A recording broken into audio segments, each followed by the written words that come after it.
That's what I'm talking about. First time singing the songs for Riverboat Jack. Shout out. I don't know what I'm doing really, but I got passion. That's what it's about. It's all about passion.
Hello, everybody. How we doing today?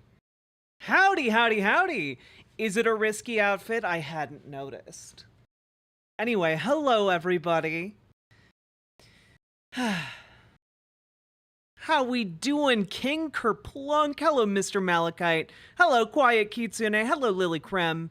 Hello, Draconics. Hello, Feistiest Bard. Hasn't Trump been going full fash for months now? You know, yes. The answer is yes. But I think we somehow hit a new level of fascism. Like, we hit a new level the other day with the Madison Square Garden rally. Like, there's fascist, and then there's building an almost exact replica of the Madison Square Garden Nazi rally from 1939. You know, like there's like, you know, a certain like shamelessness to it at this point. Like, before it was kind of like testing the waters for the stomach for fascism, but now we're just fully there. Anyway, hello KG Bogula, hello Reed R, hello Floating Crisp Bag, hello Priscilla, hello Rainbow Krampus. Also, Rainbow Krampus, shout out to you for being one of the most consistent commenters over on the Riverboat Jack YouTube page. I appreciate it. You juicing those videos. Hello, ACAB includes Tone Police. Hello, Little Morphine Annie. Hello, PC Schwartz. Hello, Axolotls with Cream. Hello, Dragonfly. Hello, Gamer G. Hello, Eddie Spencer. Hello, Stout Man. Hello, Salty Turtle Cupcake. Hello, Metal Kitty Mom. I'm glad you're not actually a pizza, because it would rob us of your delightful company.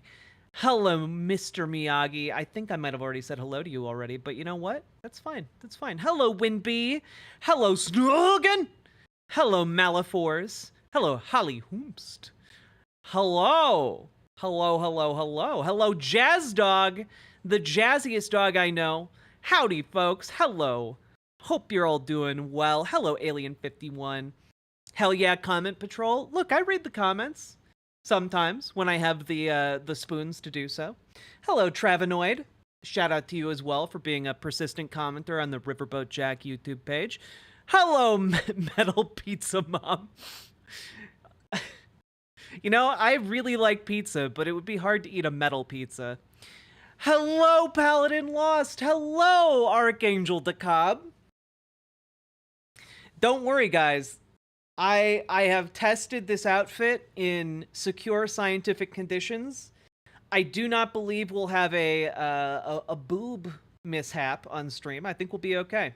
I'm doing God's work for the algorithm, and it works. Guys, when you guys comment, it juices those videos in the algorithm quite a bit. You've heard of Pizza the Hut, now you meet Pizza the Cat. Metal Pizza Mom goes hard. It's true. It's true. That should be your alt. Metal music about pizza? Hell yeah. To make the pizza, I must become the pizza. Hello, Rob Adler. How you doing? Is secure scientific conditions in front of the mirror? Yes, and also in public. I have only worn this top one other time, but when I wore it out in public, I chickened out and wore a bra underneath. But I didn't have a breast poppage incident that time, so I feel secure enough to simply sit passively in front of a camera and talk to you guys. Do we need to start commenting on YouTube? Yeah. Yeah, you do. Every single one of you. If I don't see you commenting on the YouTube videos, banned. Where's the top from? This top is from Lulu's. Lulu's is a good website if you're an adult woman. Or, honestly, if you just want to buy stuff that makes you look like a hot high school principal or something. I don't know. Hot librarian, maybe that's it. And the Bolero jacket that I just got is from Papalush, which I rolled the dice on it. Hadn't ever tried out any of their products. Not paid sponsorship. But it came today and it fits wonderfully, and I'm pretty satisfied with the build quality. Honestly, kind of surprised. And I think it looks nice. Whew. Lulu's, you say? Lulu's, I do say. I've gotten a lot of really good clothes off of Lulu's. They are pricey, but they tend to be pretty quality garments. Never saw a librarian wear leather. You need to meet more exciting librarians. Fun fact, my beautiful, wonderful girlfriend used to be a librarian, and I'm a fan. I'm a fan of, what can I say? I'm a fan of the sexy librarian trope, okay? I'm a sucker for it. Anyway. Two-sided tape? Pfft.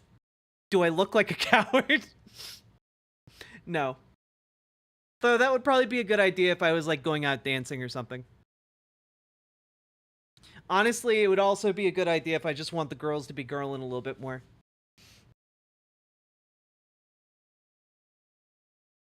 Whew. We'll only know for sure if that top is safe if you do some jumping jacks. That's not gonna happen.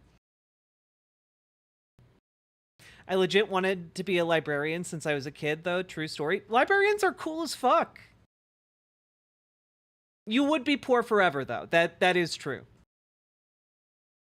that is part of why they're cool as fuck, because they know they're going to be poor forever, and yet they persist. Good evening, Creating Kennedy. I was talking to a teacher on the train on my way home. Got some Tim Walz vibes? Fuck yeah. My girlfriend wants to be one, but I guess you need a master's. Yeah, you need... It's one of those jobs where you need a ridiculous level of education, and then you make next to no money. And conservatives just spend their entire lives hating you specifically, and being a big-time jackwads every time they show up to your library. Librarians poor? Back in my day, I thought they made some good money. No. You know what? Let's just take a look. Glass. How much does a local librarian make? Librarian salary in my state averages around $50,000 per year. So, not great. Average hourly pay in Los Angeles for a library clerk is $17.56 per hour. So, it's not that much money. It's basically minimum wage. More money than I've ever seen.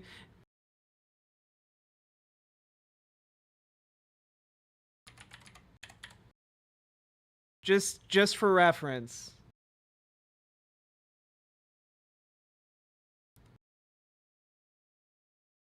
Just for reference, minimum wage in California works out to $44,800 per year.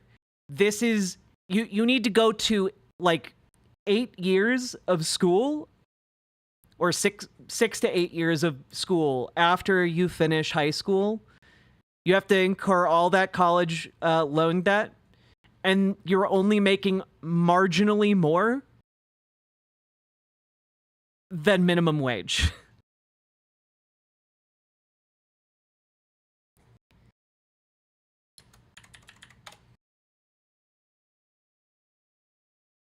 Oof.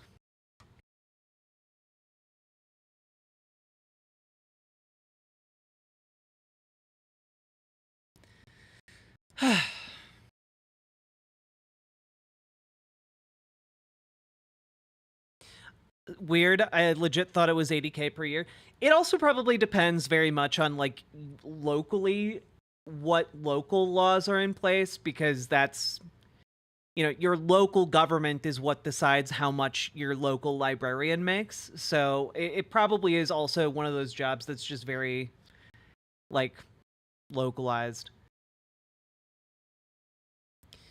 Like, other librarians make like $46,000 a year or $55,000. Like, it does vary. So you can find people who make a lot more than that, but usually they're specialized librarians working with like specialized collections.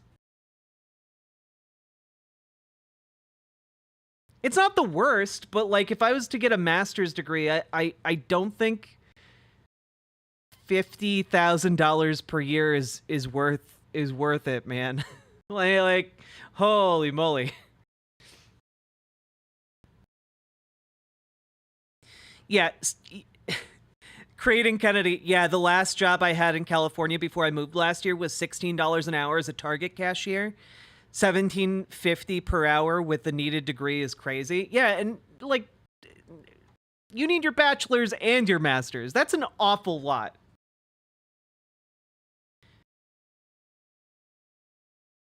Hedge librarian, hedge fund librarian. Haha. All right, folks. Oh, baby. We've got stuff to talk about.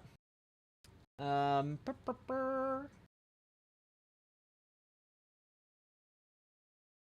you know what? You know what?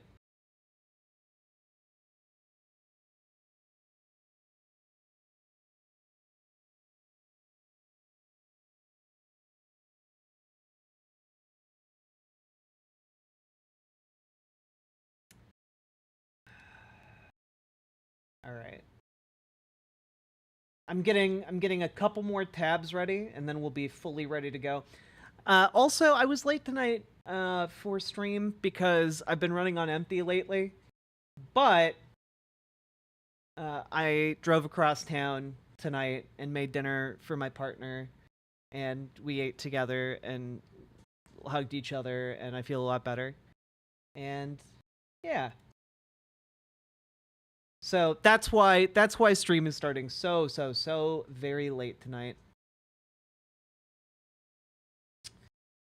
Okay.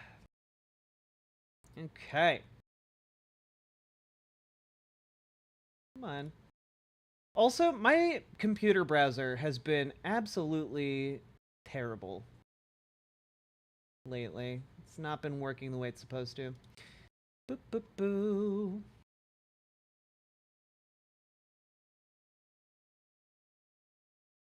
We've got a lot to talk about, though. It's gonna be real good. All right.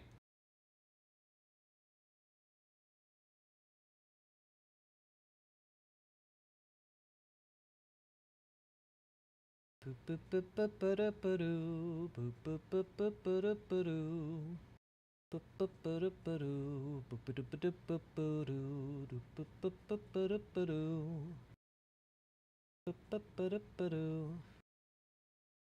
know what?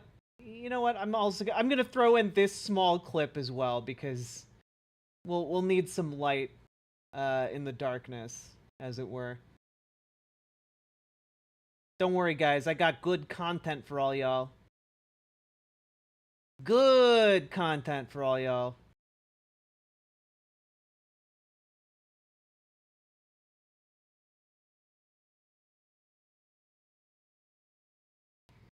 Let's see here.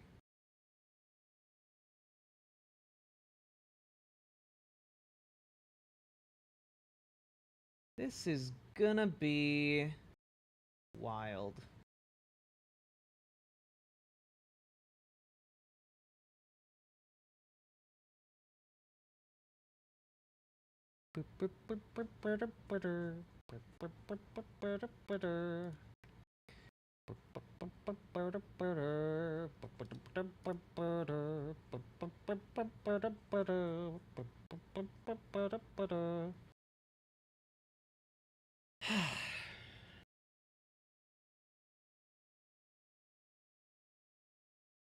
God, I'm getting so close to having all of them together. I'm sorry the show's a little bit disorganized today, folks, but I hope that's okay.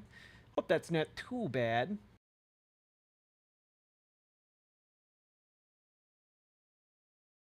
You know what? We'll also throw this in there. Why not? Why not? Okay, we did it. We did it. We made it through. We did all the tabs. Okay. Oh. Huh. So many tabs. Hello, Sweet Myths Music. Put glasses on. Why? All right. I'll protect my precious little eye holes. Hello, mental abortion. Hello. Hello, everybody. Whew. I should have been the one to fill your dark soul with light. All the tabs.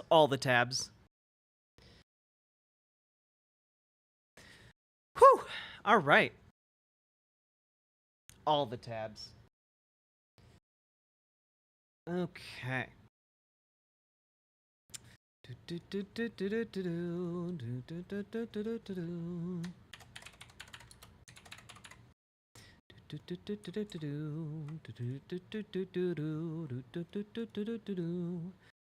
All right. Need to throw these in here. Okay. Prepping for the show live. All right. MSG. There we go. I need to organize the tabs so that I can actually understand where all the things I need are. Okay? All right. Cool.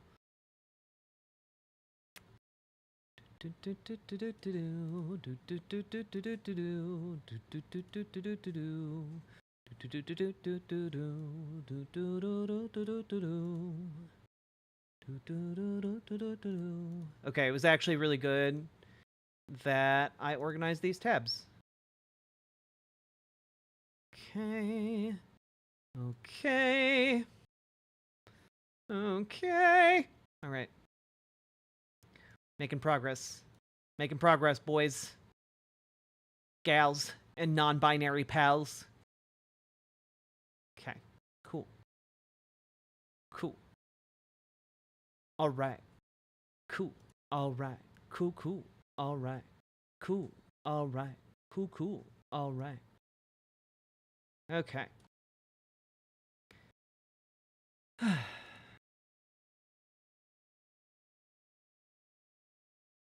So this is just a fun little clip. Throwing that in there. We come before you. Oh, God. Oh, God. All right, it's fine. A healthy democracy. No. Healthy democracy, my ass. Nailed it. Well, as you probably heard. Ah! Okay, it's fine. All right, we did it. I have successfully compiled all of the show data.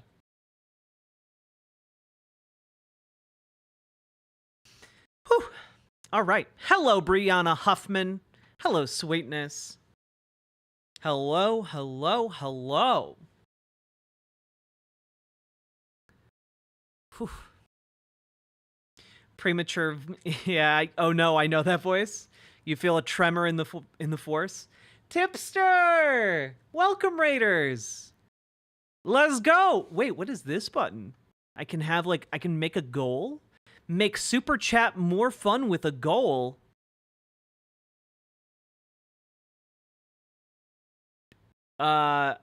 Okay. You have 1 hour to get 20 super chats. I will do nothing. There we go. That's how we'll celebrate. There we go. There we go. We set a goal. It's the first goal ever. We're trying it out. Jack's ass? Yes. Sick. Hey, Pengu. Hello, Alexa Crab. I found a link to all the episodes on What's a Girl to Do? Yes. Come to riverboat.gg and post that link, please.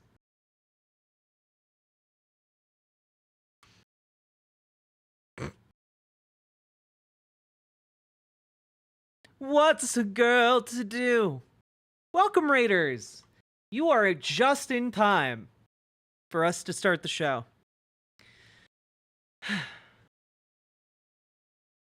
You could take your hair down. Ooh, that's true. Do member chats count?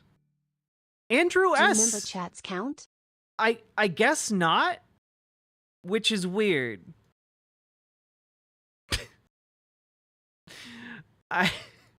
I feel like they should.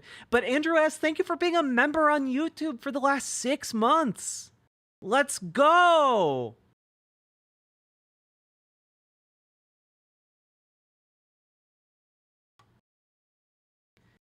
Whew.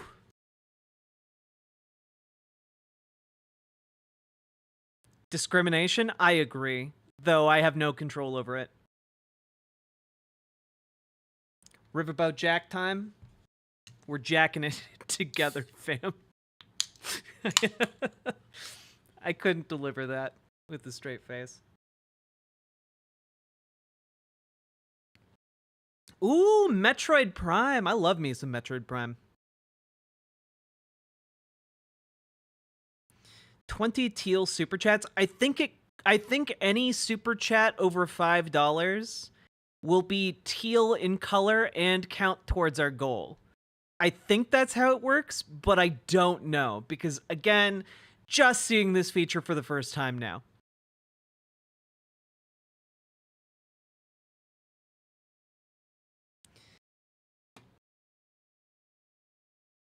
Whew. I have no sympathy for Long Island. True. My partner has texted me to let me know that librarians in New York make less than teachers, enough less that I went to teaching school instead of book school, and I love books and hate socializing. One teal incoming. All right. Yeah, Andrew S., that one did count. Thank you for the $5 super chat. Let's go.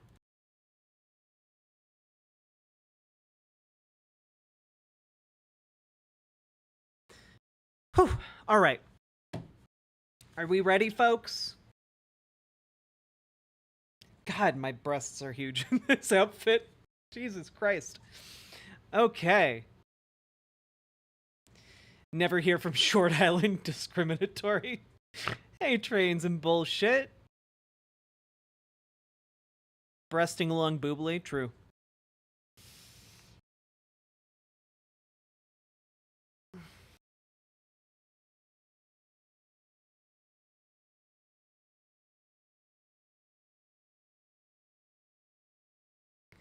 Oh no, what a tragedy. Okay. Did I just get the username Maddie on riverboat.gg? It looks like it. There's nothing stopping you from having that. It's a very pretty necklace. Thanks. I got it from my partner. Alrighty then, folks. We have a really big show today, and it's unfortunate that I'm starting it at 11:30, but you know what? I figure any excess content we get underway with today, we'll just start a bit earlier tomorrow. You know, we'll just start a bit earlier tomorrow. It'll be fine. Cuz we have so much to talk about. Like so much to talk about. It's ridiculous. Entrama, hello! Am I okay? Yesterday I was not okay. I wound up drinking probably a little bit over half this bottle of whiskey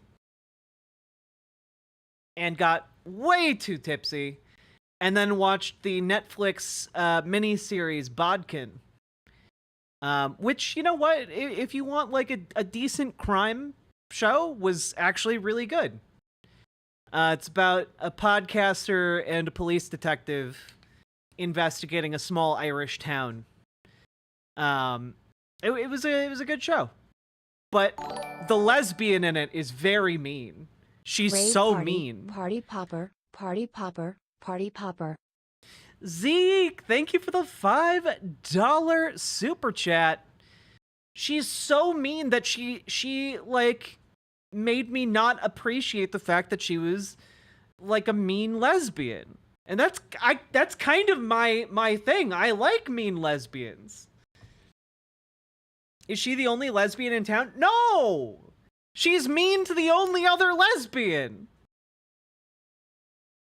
She's too... 4 frogs in a beanie, she's too mean.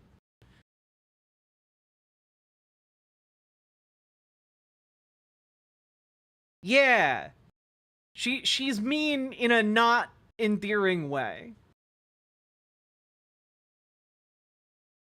Sounds like a buddy comedy. You'd think it was a buddy comedy from the actors attached to it, but it's actually much more of a drama and crime show than I was expecting it to be. Anyway, I got way too tipsy, woke up incredibly hungover, and thanks to the peeps that joined us in the Discord to watch horror movies while I edited thumbnails for upcoming YouTube videos.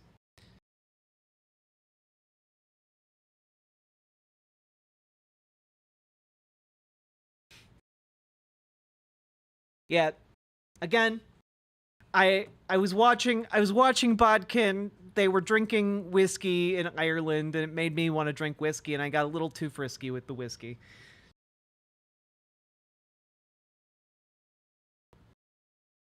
Also, watching horror movies today.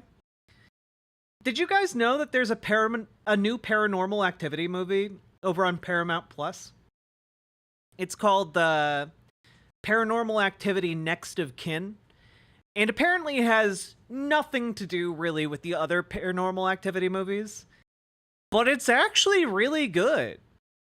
Like, I'm not a fan of the Paranormal Activity franchise, but you know what? As far as like a found footage horror movie goes, I really enjoyed it. I do have to watch Over the Garden Wall, that's true.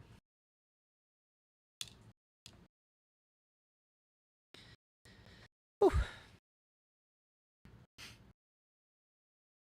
I wish I liked horror movies, but I'm such a baby.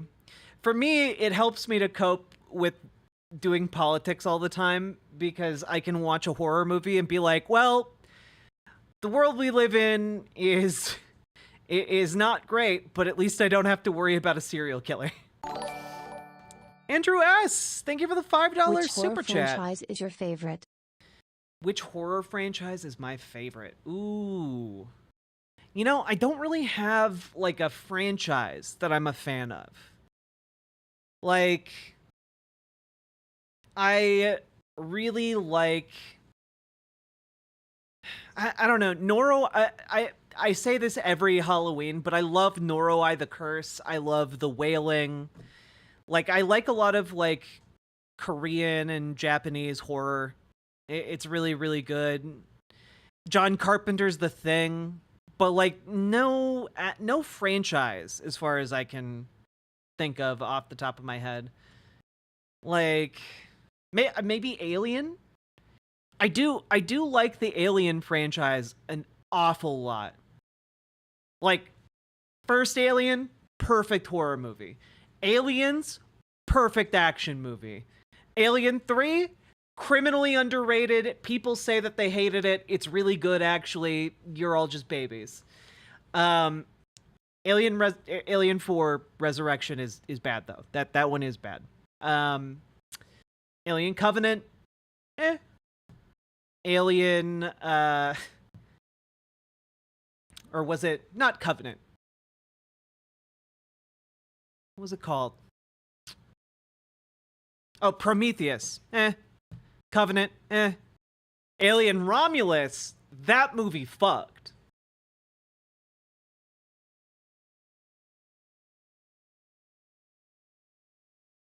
Alien 4 was Proto Firefly. It's still not good.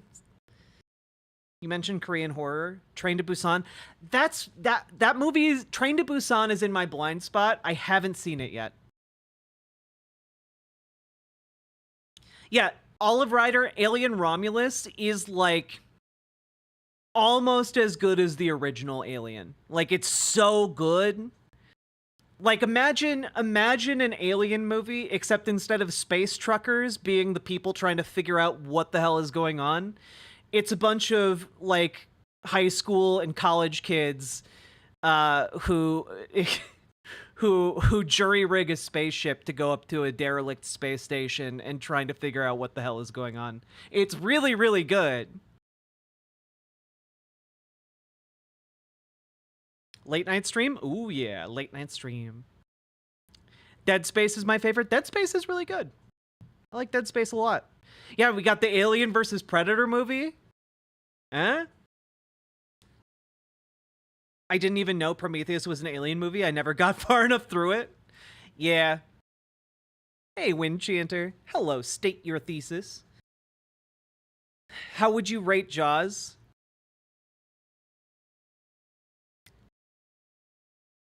I've never seen Jaws.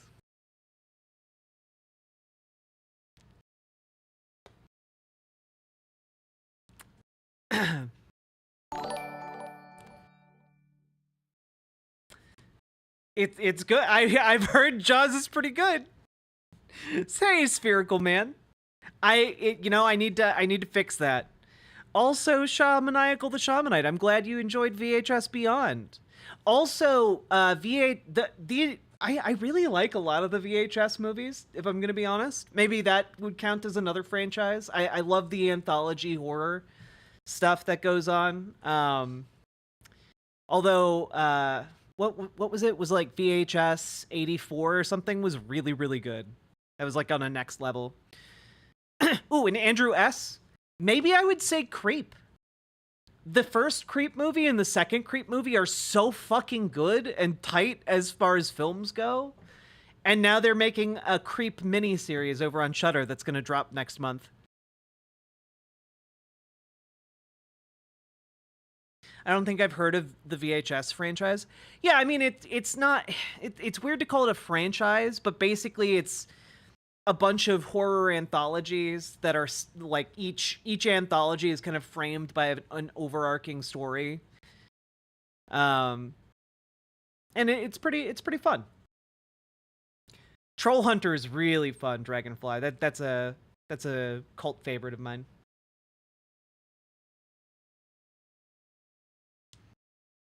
Tom York told me I shouldn't like Creep. It's a good movie. It's a good silly time.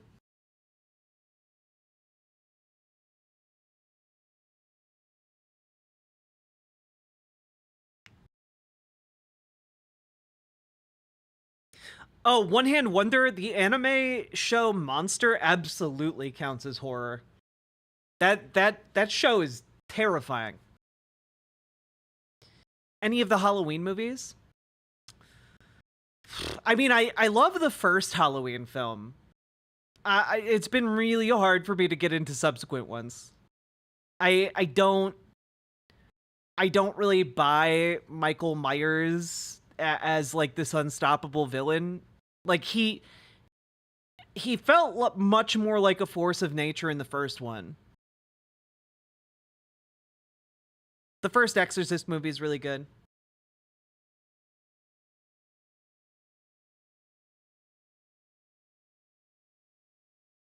All right. Anyway, enough about horror movies. I could talk about them all night. We got too much to get to, okay?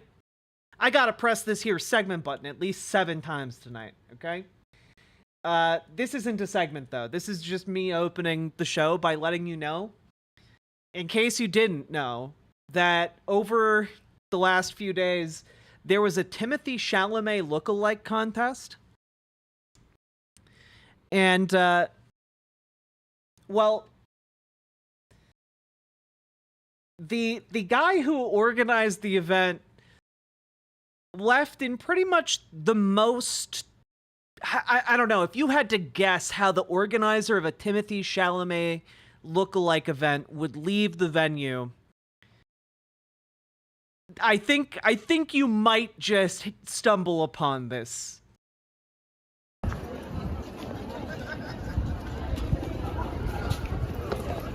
Hardin, Gilbert coming through. Thank you guys again. I'm gonna head out soon. Thank you for coming. If anybody's up here on channel, bail them out. Oh shit! Oh my god, tomorrow. Good job.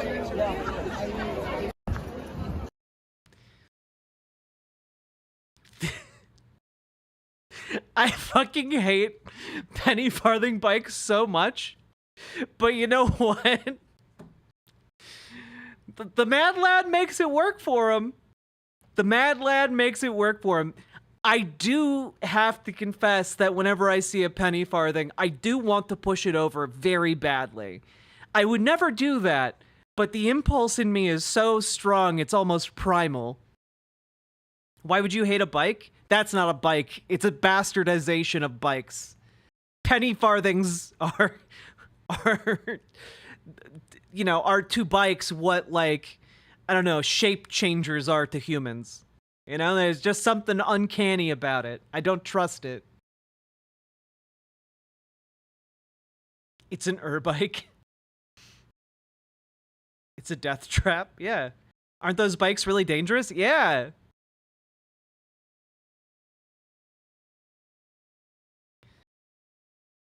All right. Anyway, I thought that would be fun.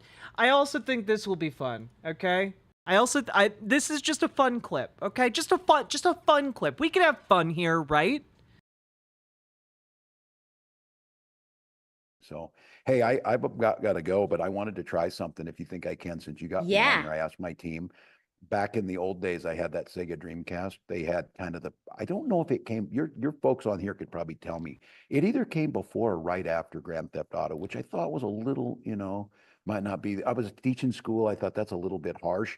So there was a game similar to it, Crazy Taxi. And Oh my you drive gosh. around. I don't know if you've ever seen it. I don't know if you've ever seen it. But I'm going to come on here in a minute. Here we go. I'm going to play this thing. Go ahead and pick.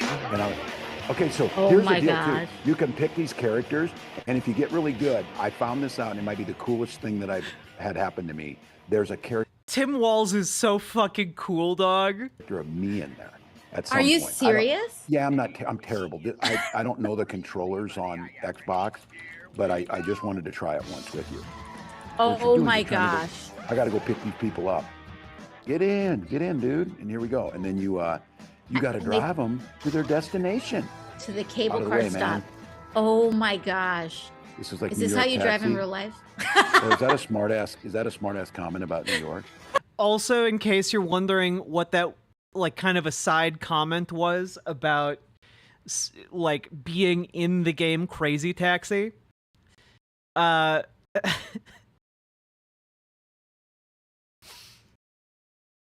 someone modded Tim Walz into Crazy Taxi. Unironically, he is in Crazy Taxi now. A character made to look like Minnesota Governor Tim Walz drifts a taxi around a corner in a recently released mod to the late 90s hit game Crazy Taxi, which Tim Walz is known to have played.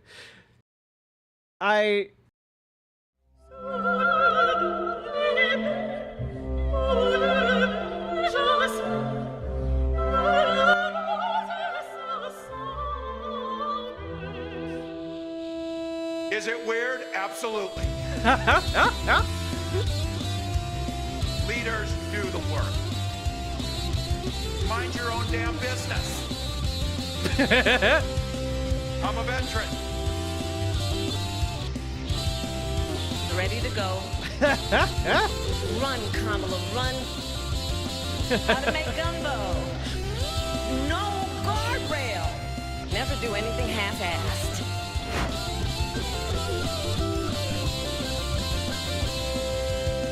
There'll be time to sleep when you're dead. Here you go, guys. Here you go. Here you go. Here's a link to the video that has the mod link in the description. Go check it out. Go knock yourselves out, you crazy kids. Amazing stuff coming out here. And you know what? This will be a segment, okay? This will be a segment. Because you know what? More people need to know that they can play as Tim Walz in Crazy Taxi. All right? Oh, no. There we go. Look at how good he is at the see, game, sweet. though. Dude, Okay, hold you're on. good. I'm not bad. Oh my god. Wait. Oh, Wait, dude. you're like he overran his actually- spot. I had the money in my pocket. Here we go. I got it. I got to just Run go the in there meter, and run the meter. I got to get my Run money. the meter. Oh my gosh. Hop out. Give me the money. Cash. Yeah, give me the cash. Now I got to go pick up somebody No else. tap to pay here. It's really just kind of wonderful. Like, you know, like I don't need anything more than this at this particular moment in time. It's nice knowing that a politician you support on some level is a human being and not just an absolute ghoul. You know? I spend a lot of time on this channel talking about absolute ghouls in skin suits that want to like make your life measurably worse.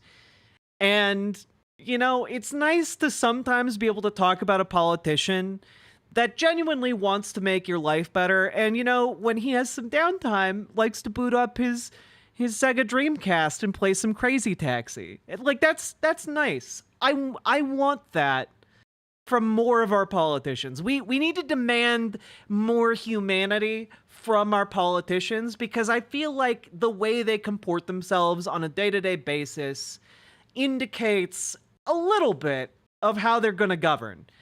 And I believe Tim Walz comports himself very well in this clip, and I trust him.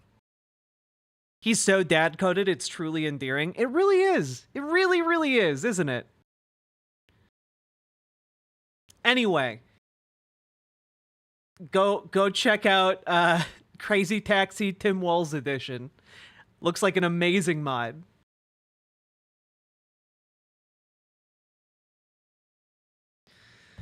Whew. Segment 1 done, son. We need a politician who plays TF2 surf maps.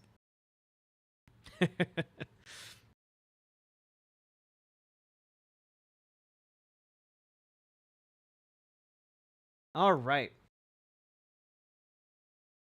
Okay. Also, all right, this is going to be a not fun story. Okay? Not fun.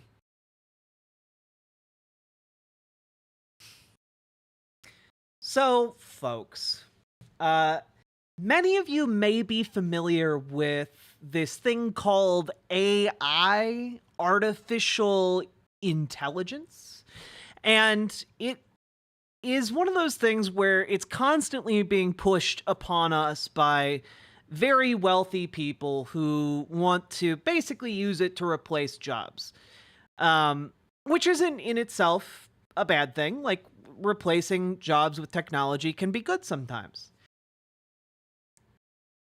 But maybe the way that we're going about adopting AI into our world is not actually good and could in fact be harmful even. Almost like all those sci-fi films and short stories and novels of the past were onto something. This is going to be a disturbing story, but this comes out of the UK, and it details a man that is using, or has been using, AI to extraordinarily evil ends. I think might even be an understatement, but let's take a look.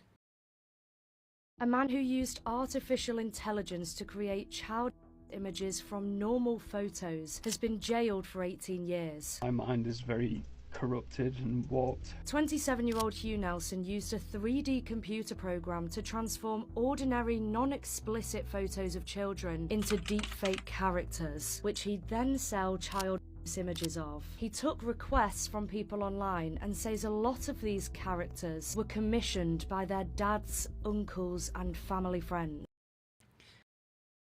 Yeah. Yeah. Like it's one of those stories where just every single level of it is an additional, like, absolutely heinous addition. That means people who knew these children in real life would send him images to transform. The court heard that Hugh went on to encourage clients children as well. You have no job. You sit at home, you play games, you watch, you make these stupid goddamn images. His case is the first time police have been able to link AI-generated images made by to real children, and it just reminds us how far innocent photos posted online can go, because this kind of technology is sadly on the rise. Yeah, so this is your official PSA, folks. Don't post images of your kids online. Don't do it. Don't post images of your kids. Don't post images or videos of your kids. Don't do that. Because these people are out there scraping your data, and you might not ever even know. Okay? And this was true even before AI bullshit. True. This was true, but the AI bullshit has made it even easier for these people to misuse images of your kids. Like, if you have older family members, you should really walk them through making their Facebooks private. You should really walk through making their Instagrams private. Because a lot of people just don't even think about it. They don't think that someone would randomly come across their profile and like skim images. But even more than that, like, they never think that the people doing that might be family friends or even members of their own family. You know, like, it's an additional level of fucked up that people who engage in this kind of behavior, who engage in like commissioning this type of material, are often family members, parents, friends, and like it's just an extension of child sexual abuse. And it's really, really awful. God. It is, I mean, like, I think a lot of people, when AI generated images started being used, more and more, these image generators, rightfully pointed out that this was going to be like a thing that the technology would be used for.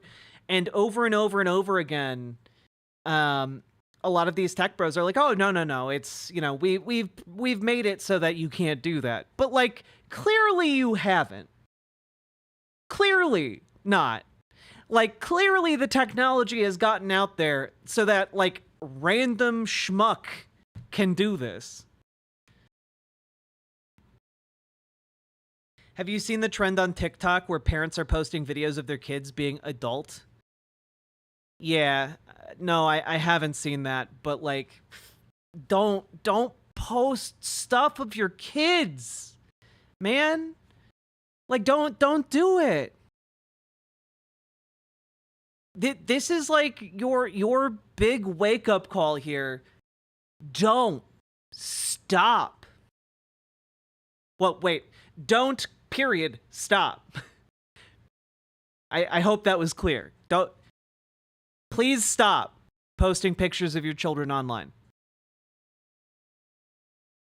It's a hard one to start. It absolutely is. But you know what? I think more people should have that tough conversation with their friends, family, and loved ones. Because, again, most often, those friends, families, those family friends, those loved ones, they might be facing that threat from the people closest to them, and they might not know. They need to be aware that those are the people who are most likely to engage in this kind of behavior.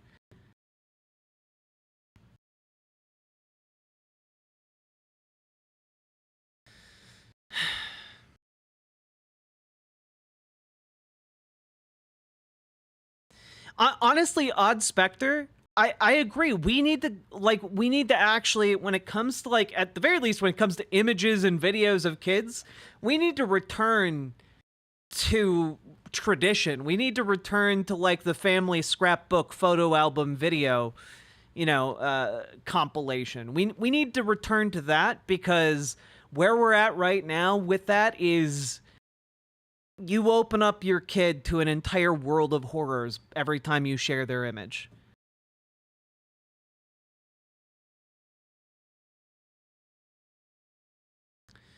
So, anyway, my advice, keep your kids' information, their image, their video, their likeness, keep it private until they're old enough to make that decision on their own.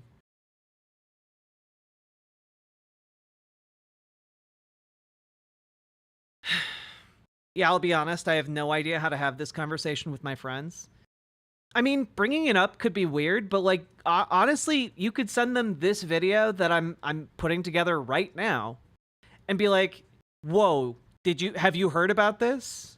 Have you heard that, like, this is going on and that it's shockingly common? Well, you know, I think we should talk about this.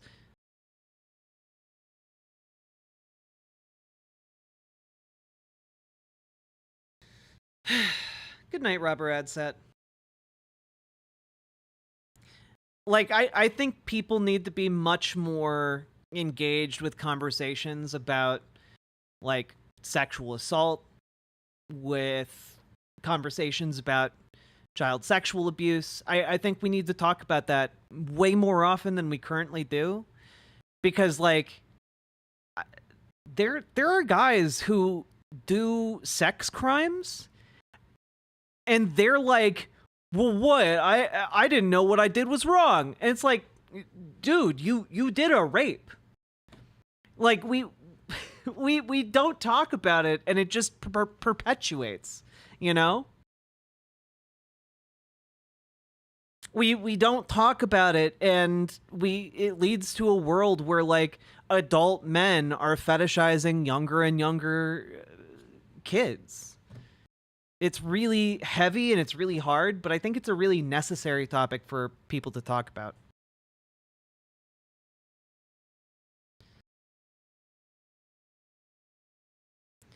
I'm just wondering how 13-year-old teens that own social media and post selfies of themselves, how are they supposed to handle this? I mean, if I'm being completely honest, if you're a parent, I don't think you should allow your teenager to have social media apps where they can post pictures of themselves. You know, I don't think you should allow them to have those apps, or if they have them, they need to be private. They need to be privately locked down. There needs to be like, there needs to be like some kind of parental control on their device that prevents them from doing that. And honestly, one of the best ways to actually like stop that from happening is talk to them about it. Like, a lot of parents just avoid having difficult conversations with their kids, but you need to actually like make sure they're getting like sex ed. You need to make sure that they know that the world can be scary in that way. You need to talk to them, and you need to like make sure that like they understand why you have that rule.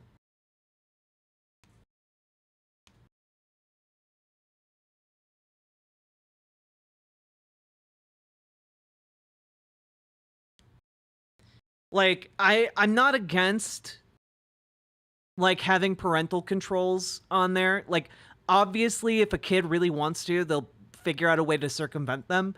But the best way is to just have a conversation with them and make sure that they understand that it's incredibly dangerous for them to be posting their information online.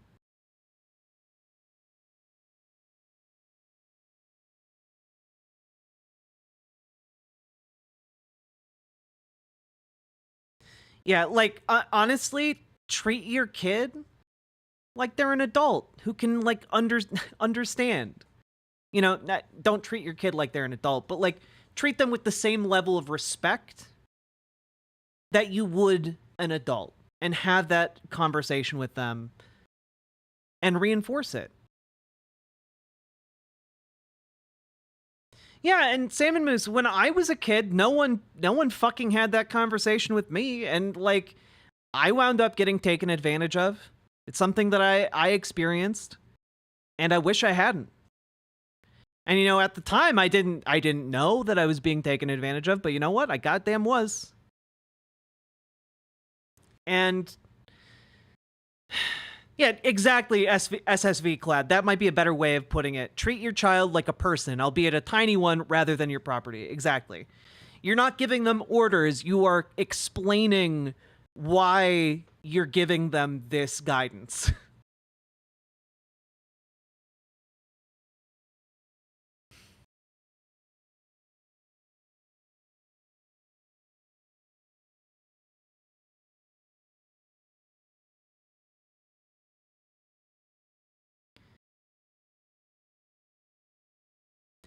All right. Enough of that. That has been your PSA. We're gonna move on, okay? We're moving on.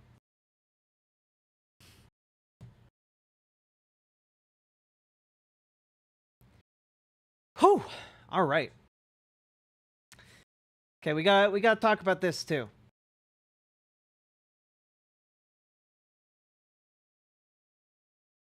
Gotta talk about stories today. Whew. All right. Segment time.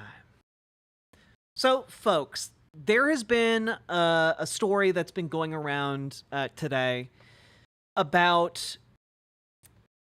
ballot drop boxes being set on fire. And this is gonna be an increasing problem with our current election and possibly with future elections. And that is our system that relies on fundamental, like, civic trust is breaking down under the threat and under the direct influence of fascist politicians. That's what we're seeing happening here. And yeah, I mean this is pretty unprecedented. You don't usually see direct attacks on the body politic like this, but that is an entire ballot box reduced to ashes on the inside.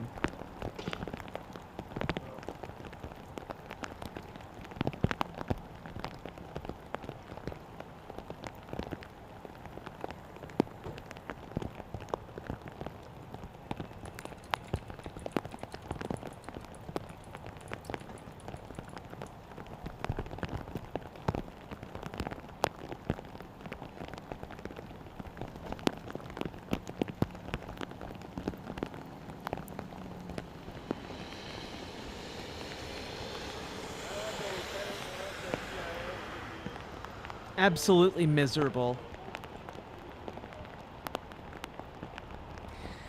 So, luckily, this is happening with enough time between now and the election that if you happen to have dropped your ballot off, oh god, started playing again. If you happen to have dropped your ballot off in the Clark County elections drop box at the Fisher's Landing Transit Center,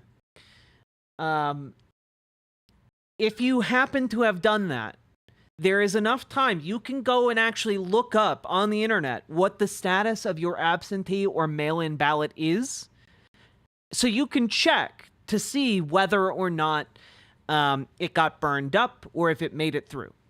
So if you think that your ballot may have been burned, please check its status. You can do that online. It's very easy, okay? But a lot of people might not know that. And one of the things here is that there are going to be, and there already have been, numerous efforts to make this election dangerous or to invalidate votes. We're seeing official methods of trying to do that with voter roll purges. There's actually a story circulating right now about a group.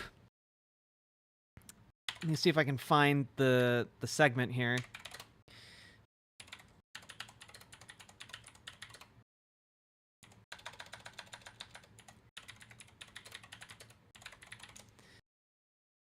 Yeah, here we go. This is an actual story from like a week or so ago. And it's crazy. We're getting direct acts of attacks, physical attacks on our democracy, like the ballot box being set on fire. But we're also seeing more and more actions along these lines. And this is from CBS. Election protection activist says he plans to flag voters with Hispanic-sounding names as suspicious. Here. But those claims are part of a national GOP effort to scrutinize and question voter rolls. It's called Protect the Vote, but Democrats say it's really about sowing confusion. Jan Crawford went to North Carolina for our series Democracy Watch and obtained a video with potentially troubling implications. Last month, the Republican National Committee's Protect the Vote tour rolled into Raleigh, North Carolina with a message. Only American citizens can vote. Also, notice, by the way, poll workers and watchers needed, because they're recruiting people to be at the polls, especially in swing states. The message. Only American citizens can vote. To find or stop potential illegal voters, Republicans have filed lawsuits across multiple states, including this one in North Carolina, arguing improperly managed voting lists could open the door for significant numbers of non-citizens to vote. The North Carolina Board of Elections is refusing to take the steps to take illegal immigrants off the voter rolls. Echoing political message of the Republican nominee. And a lot of these illegal immigrants coming in, they're trying to get them to vote. It is a lie. I mean, this has been a persistent line from Republican politicians for decades now. And I need to really emphasize here that they have exactly zero evidence of rampant, undocumented immigrant voter fraud. There's just not good evidence for this. If there were millions of undocumented people voting, hundreds of thousands of undocumented people voting, heck, even thousands of undocumented people voting, there would be evidence of that. They would be waving it in your face every single day on every conservative network ever. But they don't have that evidence. Instead, all they have are, innuendo. They just imply that it's happening. They just say outright that it's happening, but then they can't really point to any actual evidence of this widespread, fraud. Every single time that the U.S. government under a conservative administration has tasked a body of lawyers or, a commission to try and find rampant voter fraud, it has failed. And that's just rampant voter fraud of all kinds, let alone a more specific kind of voter fraud that they're alleging here.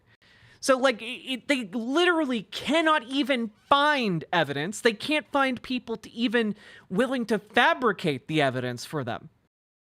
All they have is lies. That's it. At a certain point, there should be some kind of penalty for such shameless falsehoods. It is insane. But this story gets worse. It is a myth. But Democrats like Juan Perano, head of the Latino advocacy group LULAC, don't see it that way. Why would a non-citizen vote? Latinos are not going to make the trip to the United States and literally put themselves in legal jeopardy by registering to vote and actually voting in an election. Now, I will say sometimes people do register to vote by accident, because sometimes that can happen. But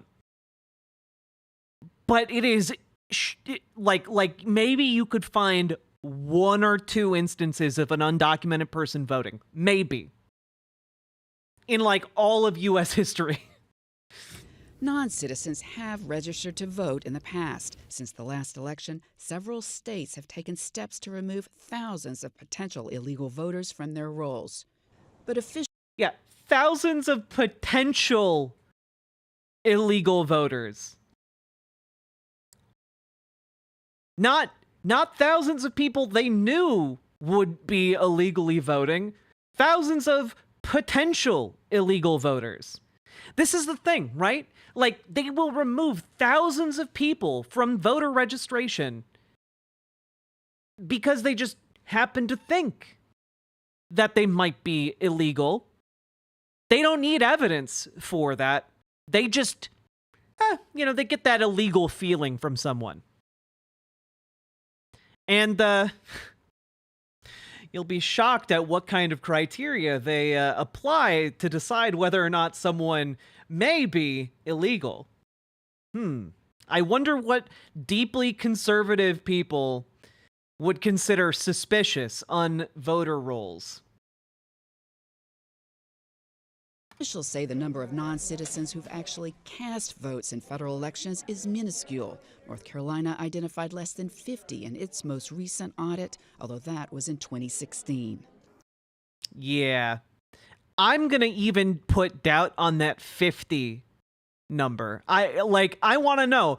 You mean you found 50 undocumented immigrants voting in your 2016 election?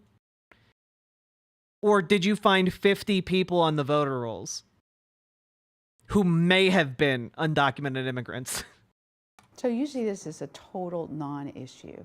We don't believe that there's any proof at all whatsoever that this is a widespread issue. It is illegal to vote if you are a non-citizen. Don't risk your American dream.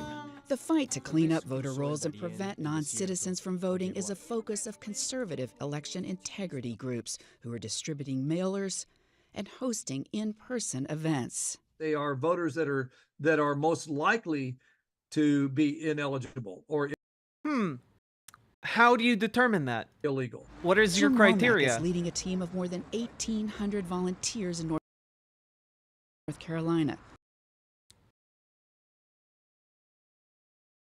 I just really want to point out here.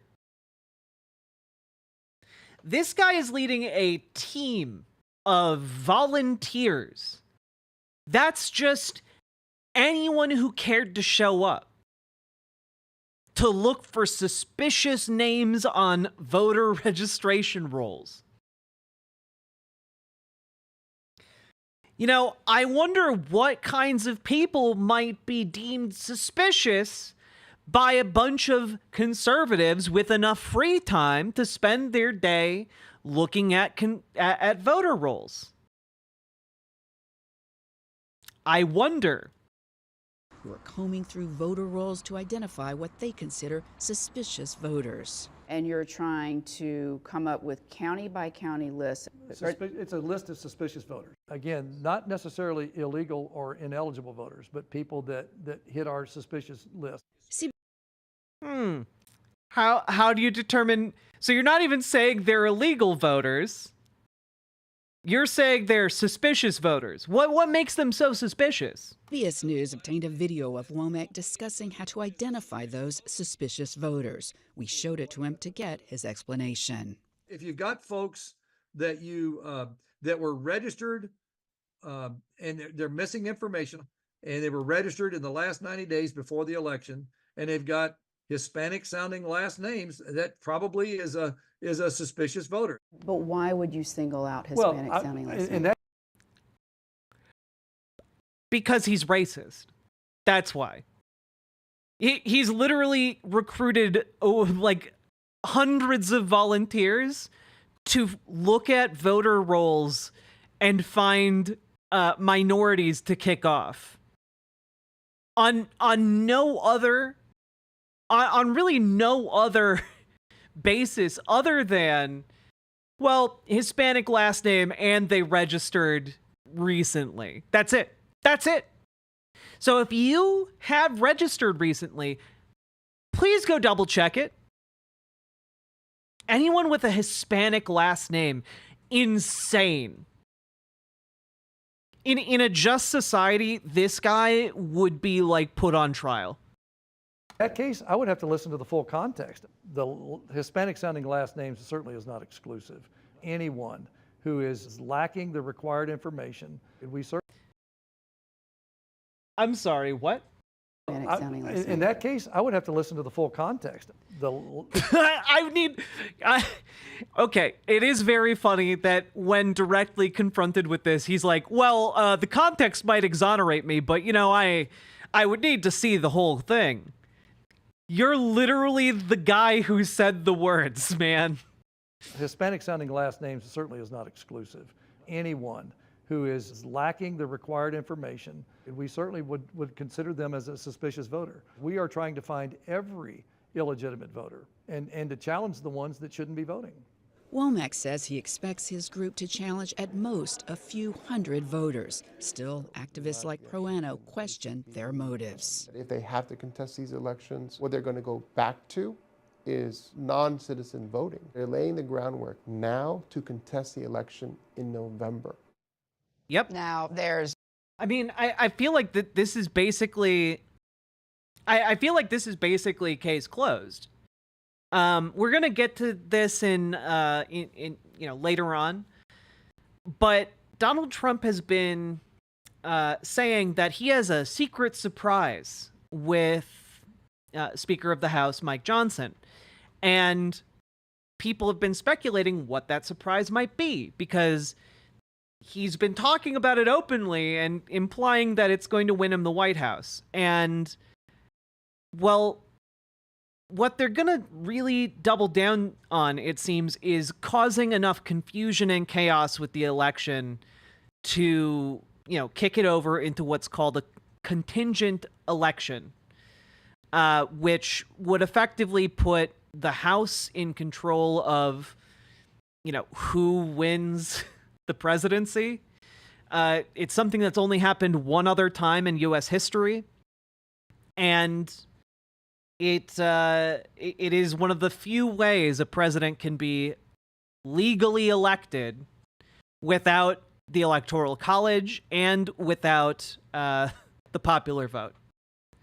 So we'll go into more detail about that in the future here, but part of that strategy relies on sowing chaos and discord. And these people are effectively the foot soldiers of that movement. You have people burning ballot boxes. You have people, throwing people off of voter rolls. You have people trying to create and fabricate this narrative of mass voter fraud. It's going to get a lot worse in like the next few days here. We only have a handful of days until the election. And what we're really seeing here is an American brown shirt movement. We're seeing like the foot soldiers of fascism come out of the woodwork to try and rig this election in favor of Donald Trump. That's what we're seeing.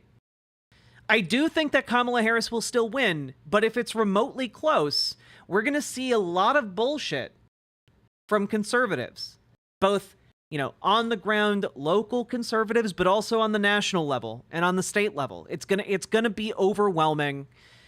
And yeah, they're basically trying to fuck it all up so completely that it goes to the House. That is kind of my interpretation of the data here. And I don't think they'll succeed, which is the good news.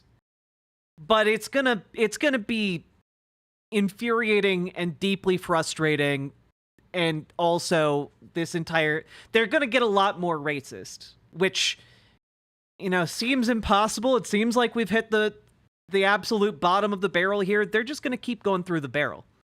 Okay? And that's what's gonna happen here. And yeah, it really is. It really is shocking. I mean, like, one of the bigger things here was this story coming out a couple days ago. Jeff Bezos wrote an opinion piece in the Washington Post. The hard truth: Americans don't trust the news media. A note from our owner, which is rich because Jeff Bezos personally prevented the Washington Post from endorsing Kamala Harris. That, a billionaire owner of a newspaper that interferes with that newspaper's independence, yeah, there's a reason why Americans don't trust the news media. And it's specifically that, along with, conservative disinformation campaigns. Like it is, we are in basically a period of time that defies parody. You can't make parody of this. It is a parody of itself.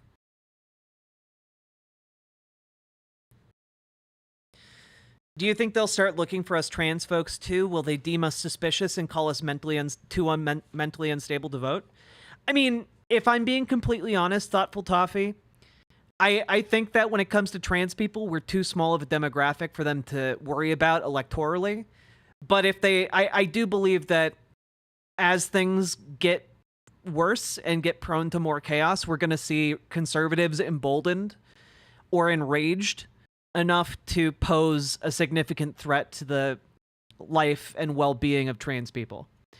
It would not surprise me to see an uptick in anti-trans violence. It would not surprise me for conservatives to feel emboldened to attack trans people physically.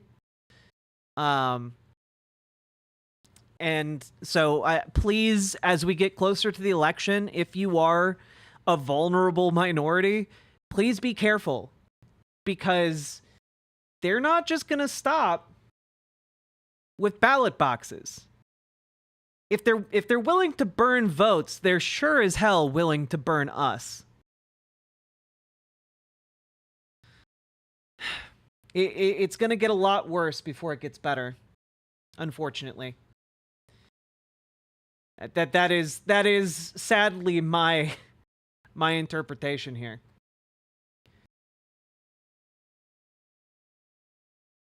Yeah. So with that being said, we need to be sure to arm ourselves with truth, and we need to make sure that we are taking care of ourselves and our vulnerable neighbors. I'm both Mexican and trans, Lamau. Please be careful. I know mental illness doesn't, but neither does having a Hispanic last name. Well, it's a lot harder for, you know, conservatives to determine whether you're mentally ill just from looking at you. That tends to be why they latch on to things like race, frankly.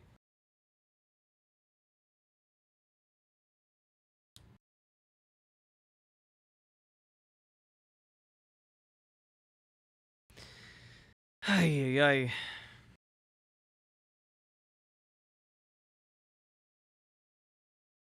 Anyway, well, I'm hitting the segment button. I have no words to close it out. It's just really bad. And election violence, I think, is going to increase rather than decrease, sadly.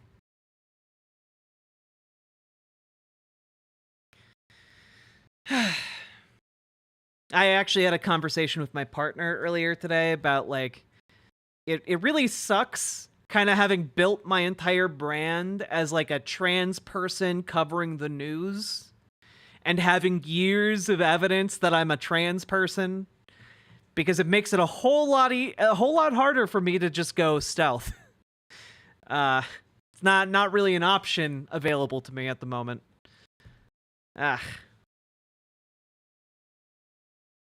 Anyway, folks, Beer Bash Johnson, thank you very much for the raid. Welcome, raiders. Thank you for covering this. Doing my best. We gotta make up for lost time. I was too mentally burned out to do this yesterday. We gotta do it today. And folks, if you've been enjoying the show, we've now been going for over an hour and a half.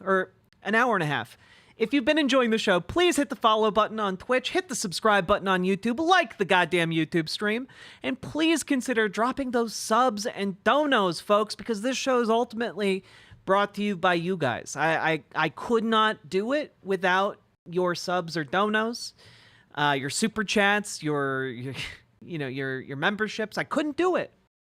I am not a large enough channel to make livable revenue off of ads. Absolutely not.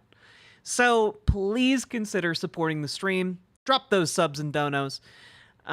Also, over on Twitch, we're getting very close. We're currently 19 follows away from 11,000 followers, which is pretty cool. If it ever gets bad enough that you and your partner need a truck and safe passage, you got it. I mean it. OS Crane, it genuinely means a lot. Appreciate it. Under a Trump presidency, would those laws still be intact? Which laws?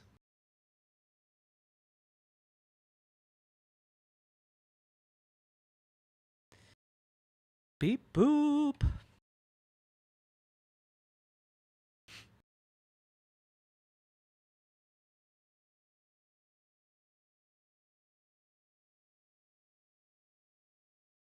Everyone is here. Everyone in here are the best of us. True.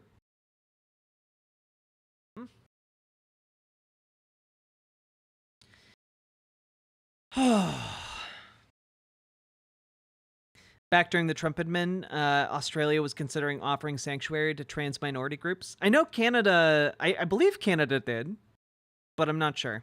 We'll have to see.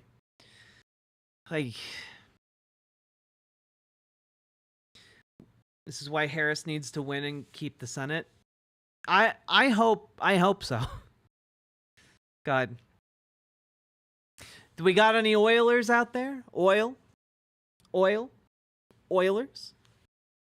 How we doing, folks? We're working on making LGBTQI a protected international class. That'd be great.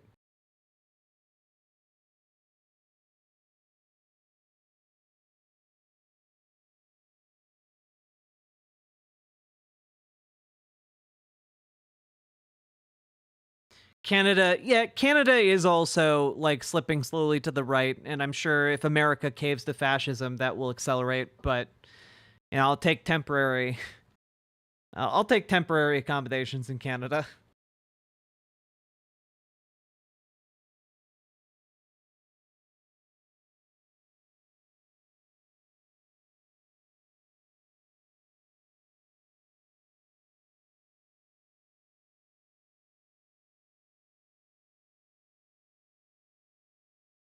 Can't help but feel that this was a bad time for my egg to crack. Yeah.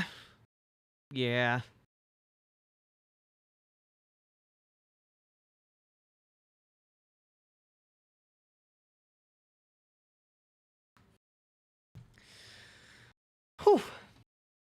All right. Moving right along.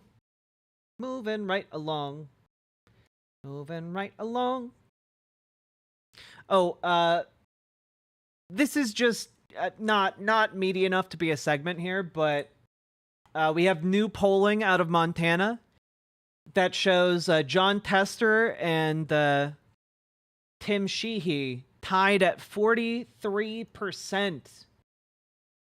There are other candidates in the race pulling support from Sheehy, meaning that Tester is officially in the running now. Like our boy is caught up. Our boy is caught up, baby. So there is a shot that Tester could still pull out this win. It would be huge, and it would help us secure the Senate, which would be an incredible win. We're gonna do our best, guys. But in case you aren't up on the whole Tim Sheehy thing, Tim Sheehy is a Republican. He's a racist. He constantly denigrates indigenous people, calling them all drunks. And he is also a liar. He lied about getting shot in Afghanistan in order to cover up the fact that he accidentally shot himself in Glacier National Park. And when confronted with the park ranger who heard the gunshot and went to go check on him, and also gave him the fine, and also got him to the hospital, and all the paperwork is in order. When confronted with this fact, Tim Sheehy decided to say, well, actually, in Glacier National Park, I was faking accidentally shooting myself because several years earlier, I got shot in Afghanistan, and I was covering up for that incident because that I may have been hit by friendly fire, and I didn't want my unit to be investigated. Which, even if that's true, why on earth would you fake your gunshot injury multiple years afterwards? But even if that is true, you're still covering up for a potential crime. So, like, even his lies are bad. And he expects the people of Montana to be dumb enough to go along with it. It's really, really frustrating. Anyway, make sure your friends and family know that Tim Sheehy is a liar. And also a huge, unrepentant racist.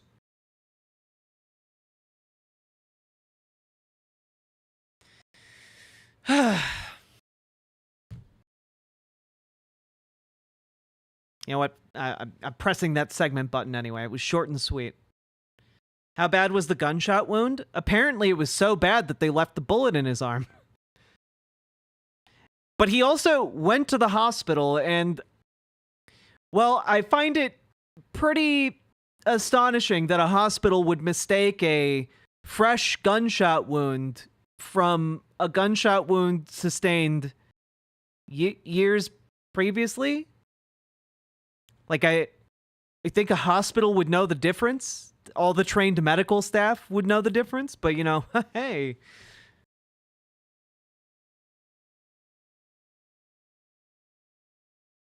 I don't know anyone in Montana. It's okay. Keep sharing the story around. What's the term for racism against Native people specifically? I think it's just racism.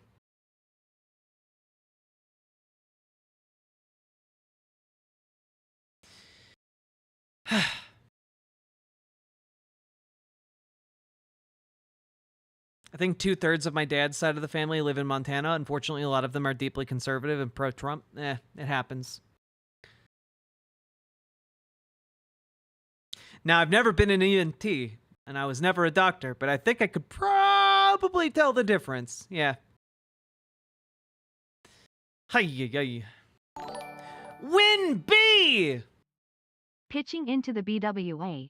My brain is a scramble with everything unfolding, but I'm glad to be here and have you here with us, Jack Less Than 3.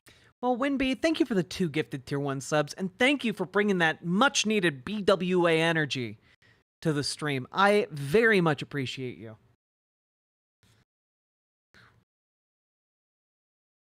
Also, like, I dressed up real cute today. I feel like donos for cuteness are you know, I feel like maybe that should be incorporated into some of the dono messaging, because, like, god damn,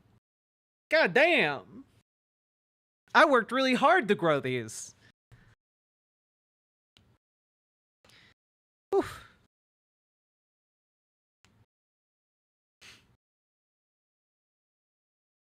OS Crane, if you're running into issues like that, maybe consider reaching out to the White Forest support channel.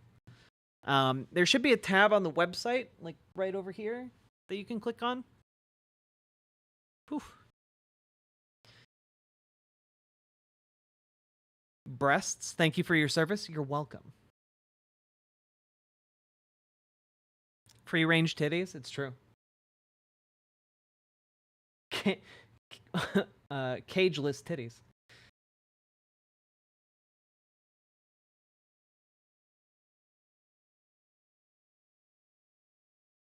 All right. Okay. Big Roy, thank you for the $5 You're super serving, chat. It must be said. Thank you. Thank you. Finally. Ugh.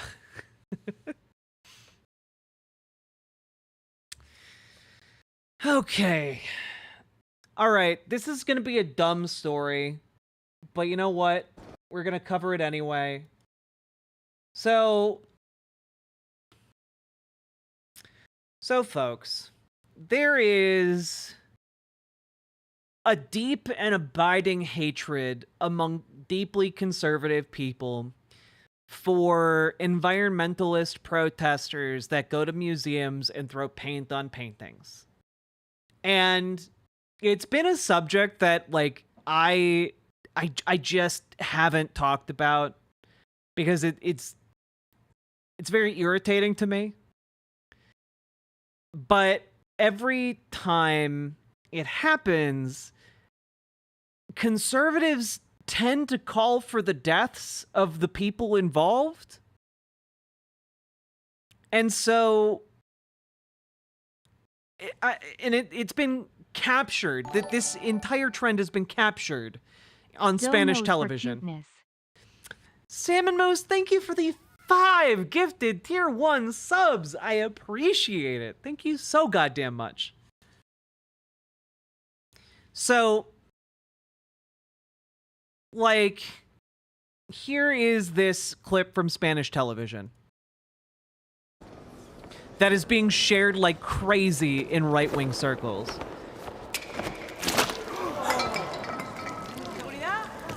Queremos llamar la atención sobre el cambio climático. Debemos detener el abuso indiscriminado de los recursos naturales. Por favor, no graben, por favor. Es este el planeta que le queréis dejar a vuestros hijos. Un mundo estéril y contaminado. ¿Qué es más importante? ¿El arte o la vida? ¡Quitaos la vena! Like, it's like they conservatives are sharing this because that's what they want. They want this for climate change activists. Didn't want to be creepy, but since you asked, the girls are looking bodacious. Tubian, thank you for the $5 super chat. I appreciate it. So, in this clip from Spanish television, obviously there's a character that just shoots them, right?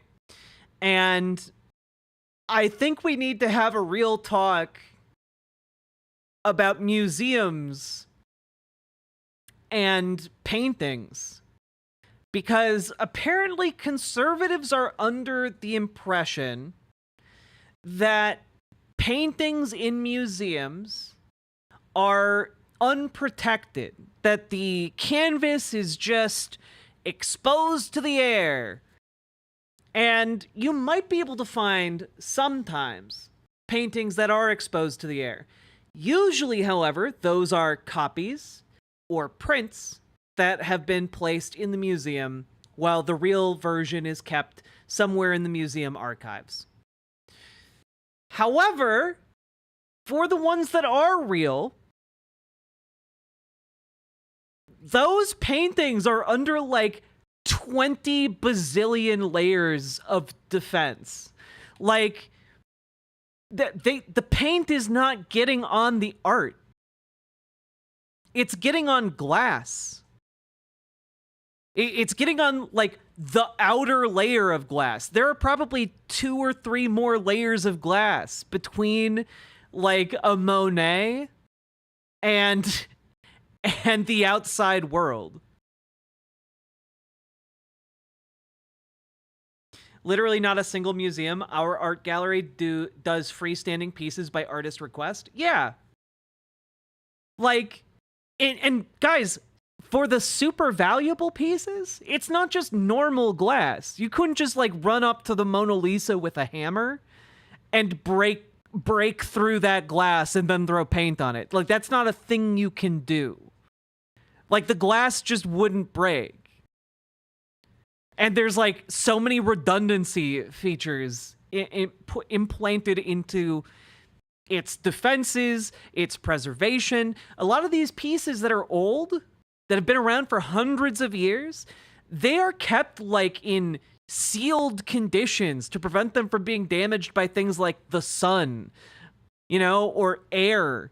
You think they haven't thought about like things from the museum environment getting on the painting? Of course they have. So at most, when you see climate change activists like gluing their hand onto a piece of an art installation, or like throwing paint on it. I got a primary care provider today who also specializes in GAC, so I no longer need to rely on Planned Parenthood for HRT_carrot. Yo, Fox Girl Zoe, congratulations! And also thank you for the $9 dono. Very much appreciate that. That's a win right there. But yeah, like, the paint isn't damaging the art.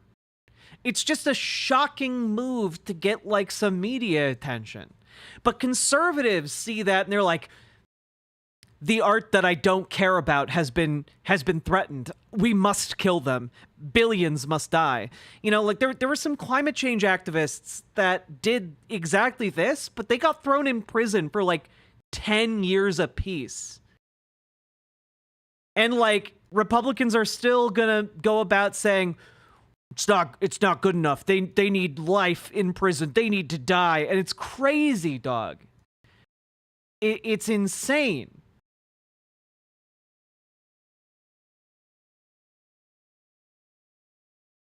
They've usually coated the painting itself to protect from the world. Yeah. Yeah.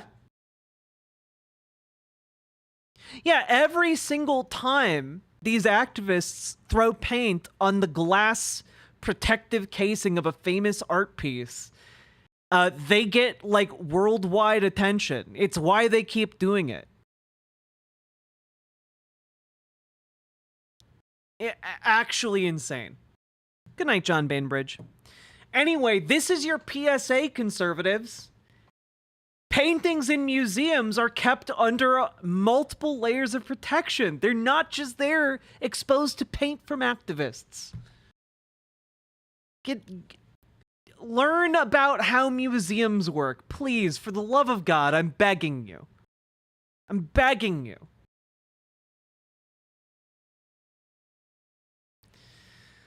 Whew. We did it.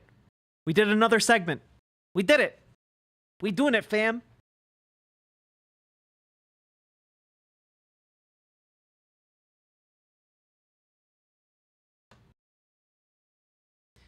Also, Lindsay, I don't think that's from a commercial. I think it's a clip from a Spanish television show.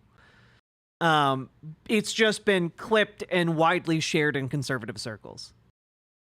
Good night, Metal Kitty Mom.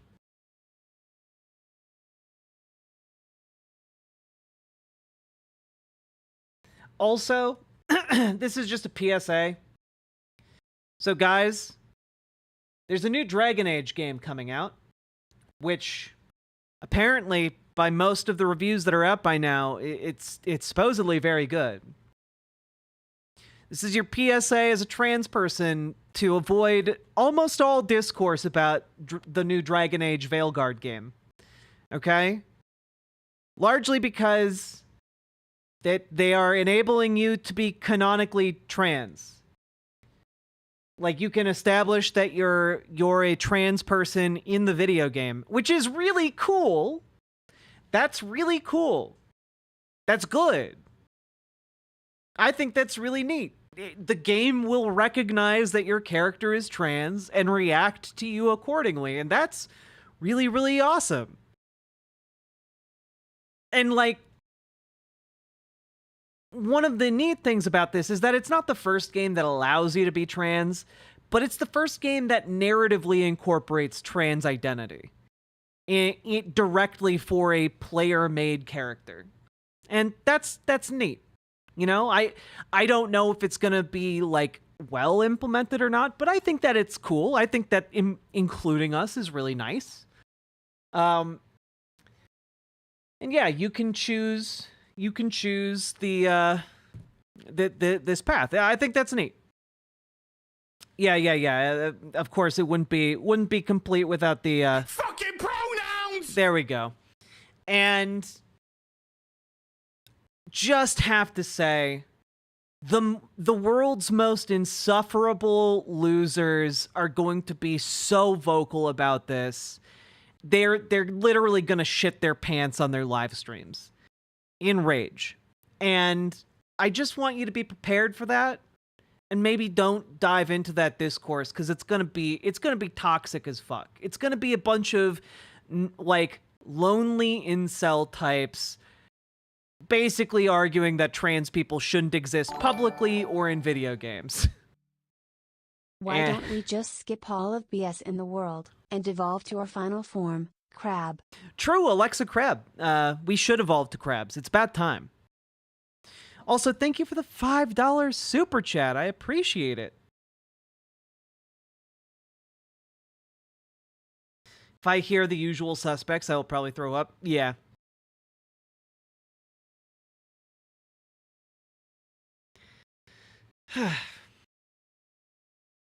Sims 4 went woke.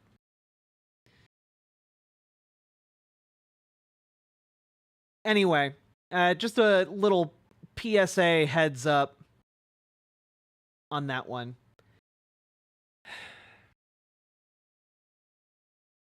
Also, guys, I think this is worth noting. Let's do this.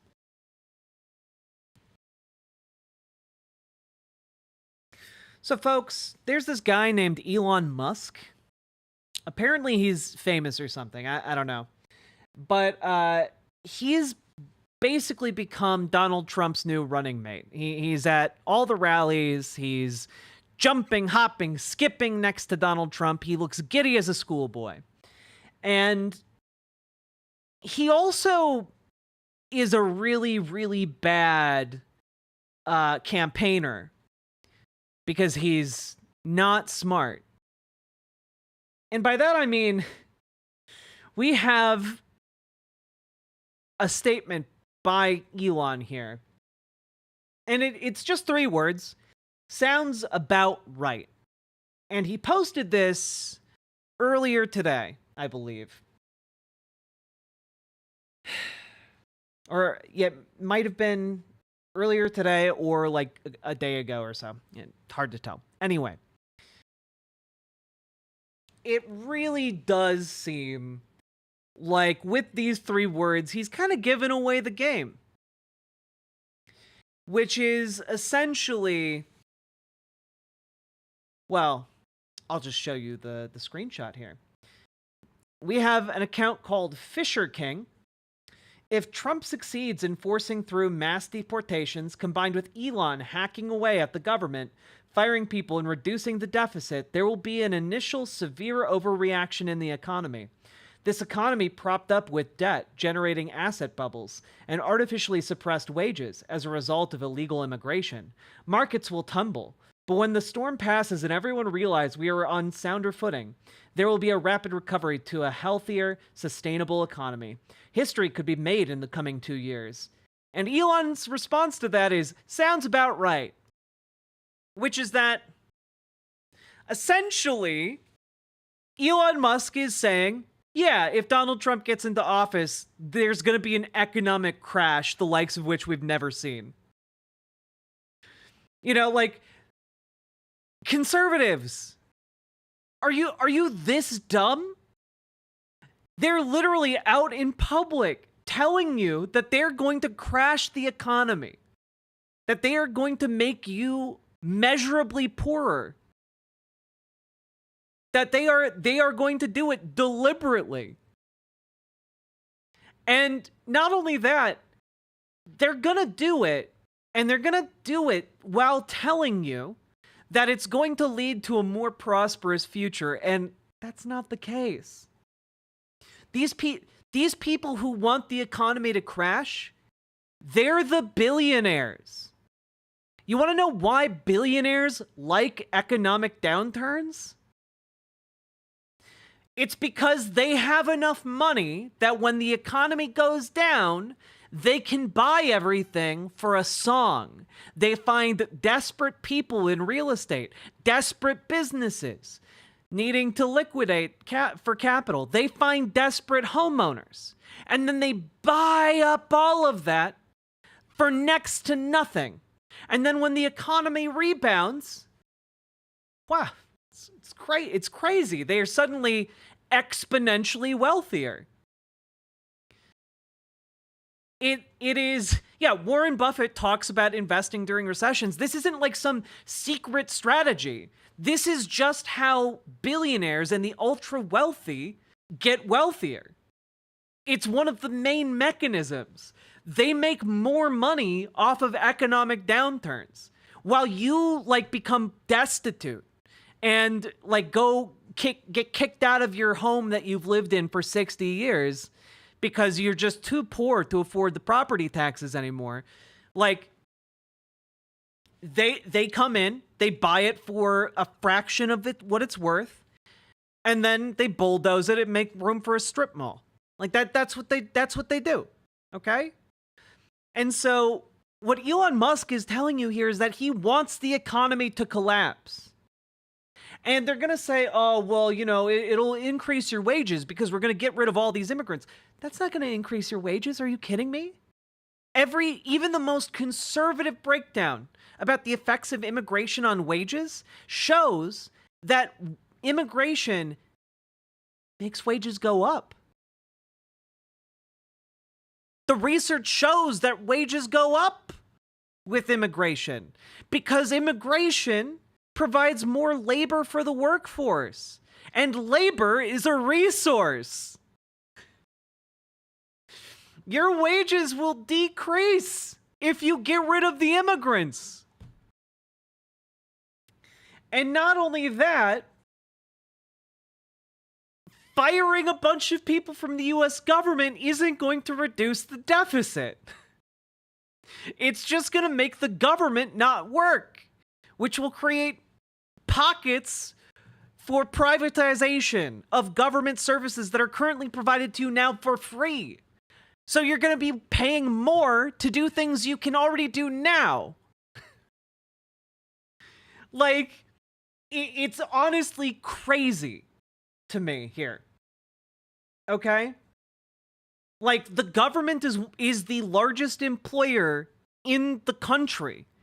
When you say we're going to cut a bunch of jobs, what you're saying is, out of the federal government, what you're saying is you're going to put tons of people out of work. And when you say you're going to get rid of immigrants, well, you're putting more people out of work. You're going to have no one able to do work.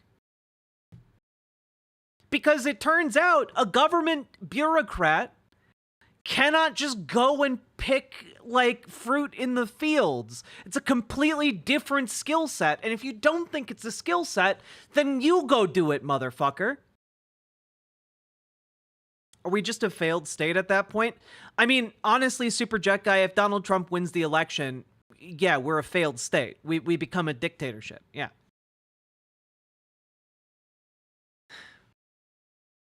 And so, like, all of this to say is that they're going to sell you on this idea that if the economy goes down, everyone's going to get better, minus the people they kick out, of course. But the economy is going to get better for everyone. But the reality is they're going to deliberately crash the economy, buy up everything, consolidate it once again under the billionaire class. And won't you know it, Jeff Bezos will be the first man to $1 trillion net worth. Like, that's how this story ends. And you know what you get? Exactly dick and shit. And honestly, that might be optimistic. But it is fascinating to me how people stand for these billionaires that conservatives think that they're your friends. Nah, dude. They don't care. They don't care if you voted Trump. They're going to bulldoze your house just the same as they'll bulldoze your liberal neighbor's house, okay? Like, it doesn't matter to billionaires. They'll do it to you regardless. So, anyway, don't buy their lies. If you're conservative and you stumbled across this video, they're lying to you and relying on the fact that you aren't going to look into any of their claims and just buy the horse shit that they're trying to sell you. So don't be a sucker.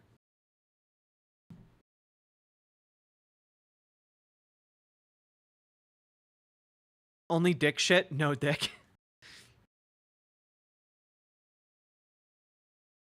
Springfield was saved because of immigration? Exactly, Andrew S.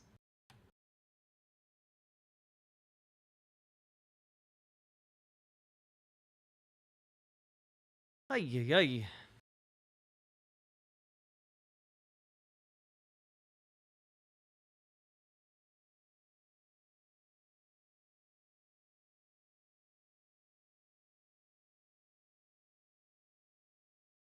Beep, beep, beep. Oh, here, you know what? Let's throw this up there, huh?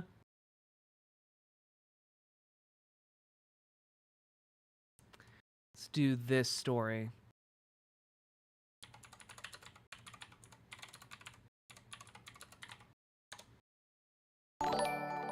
God's Sinner, thank you for the $10 super chat. Take my money, as I will not need to buy the new Dragon's Age for a while, as I will need to replay 1, 2 and play Inquisition for the first time. Oh, yo. Oh, God's Sinner? First of all, I love the Dragon Age games so much. Second of all, Dragon Age 1, top tier. Dragon Age 2, a lot of people are harsh on Dragon Age 2, but you know what? They had less than a year to make it, and to me, it's like one of the strongest stories in video games. Like the fact that it turns out to be like, I would describe it as a near perfect video game. The only main thing holding it back is asset reuse. But like, goddamn, is that a good ass video game? But third of all, Dragon Age Inquisition, great game. It's got some flaws. I don't like how they handle a lot of like the world stuff. It feels like it was built to be an MMO, but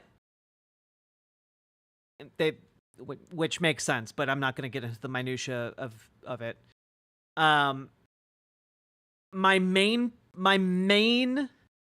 piece of advice for Dragon Age Inquisition: don't spend 40 or 50 hours being a completionist in the hinterlands. It's not worth it. Don't bother. It is very easy to spend like 50 hours of game time in the location called the hinterlands, thinking that you're going to complete everything. Not worth it. Don't do that. Like I'm being so for real with you right now. Not worth it.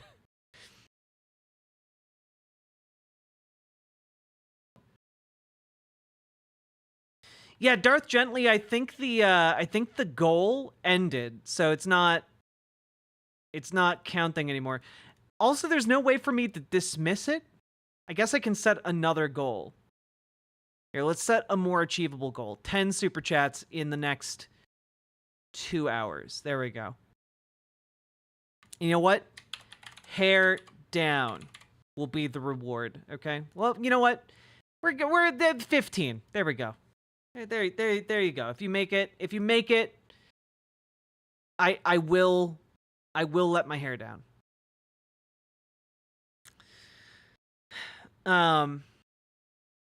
You get really meaningful backstory that changes everything in the first game. True.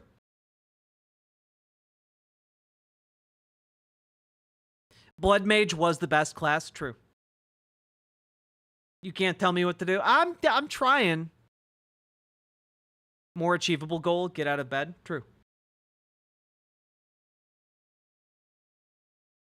I don't know if Dragon Age games are sequential in story. They tend to have been.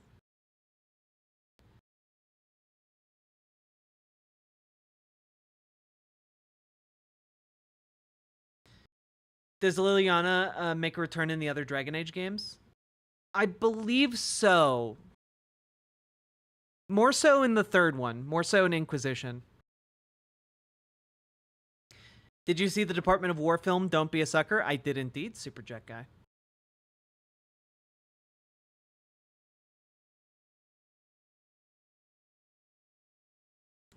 The books have the meaningful backstory? I believe you. I actually have the tabletop role-playing game for Dragon Age.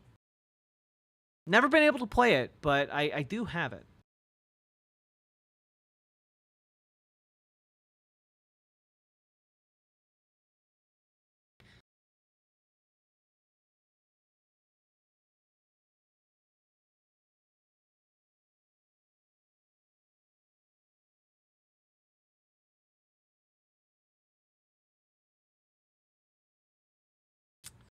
Let's see here.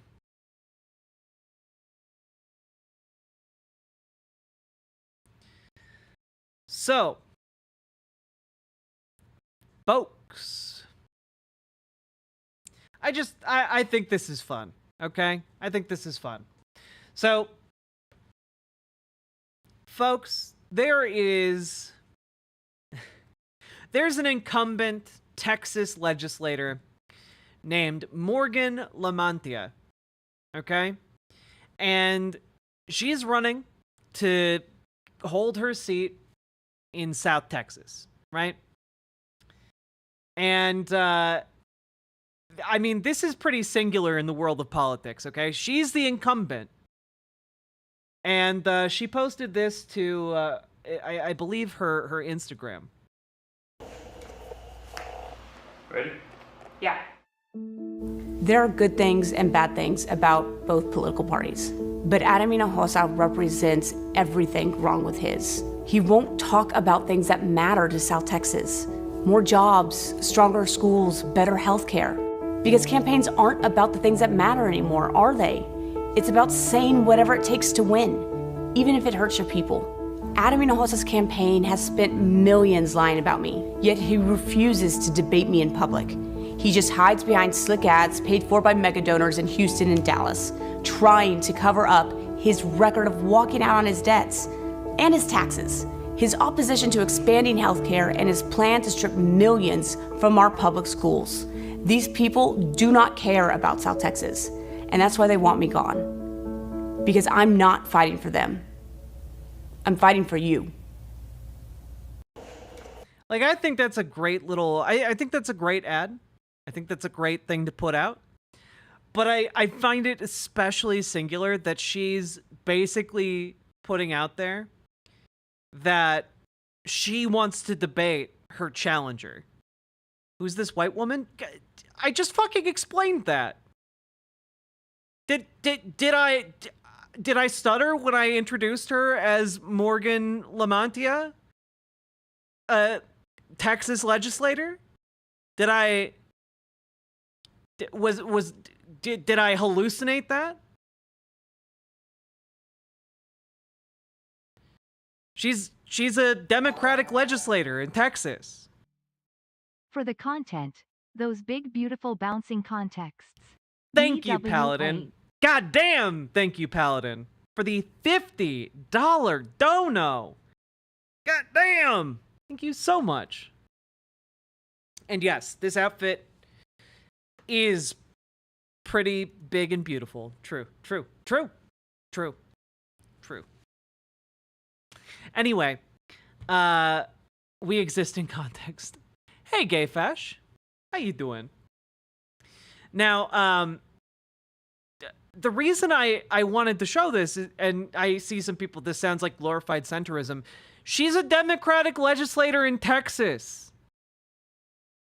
I'm sorry if, like, her phrasing seemed a bit centrist, but, like, fundamentally, getting better education, getting more health care for people in her district, like, these are things that matter. These are actually leftist values. Sorry, I just have to call out white folks all the time. It's okay, we deserve it.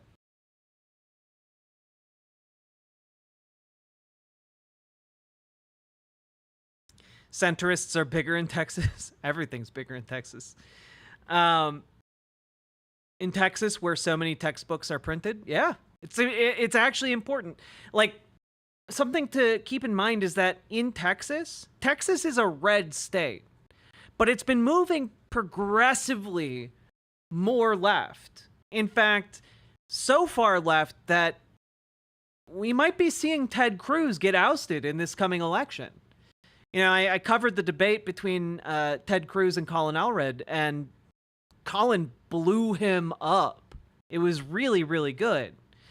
And honestly, a lot of that is due to, like, the attractiveness of, like, competent legislation, and also, like, speaking to what people in Texas view as sensible, common sense solutions. And, you know, if you're more explicit about the socialist virtue signaling, you're not going to get very far in Texas in the current political landscape. But I think that this is a good sign. We're moving progressively farther left in Texas. And I really hope Senator Morgan Lamontia keeps her seat and helps us continue moving it farther left. I think that's great. But I do think it's very funny that basically she's like, my opponent's too chicken shit to debate me. Instead, he's spending a ton of money to avoid doing it. And I think that is a message that fundamentally resonates with voters in Texas. I think pointing out that your opponent is a coward goes real far in Texas. And you know, if I think you should vote for her if you live down there. All right, there we go, nailed it.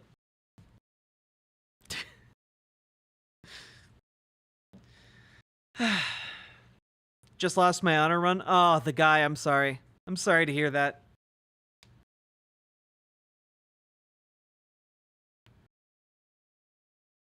She should call him out at high noon. Yeah, she should challenge him to a quick draw. A debate quick draw.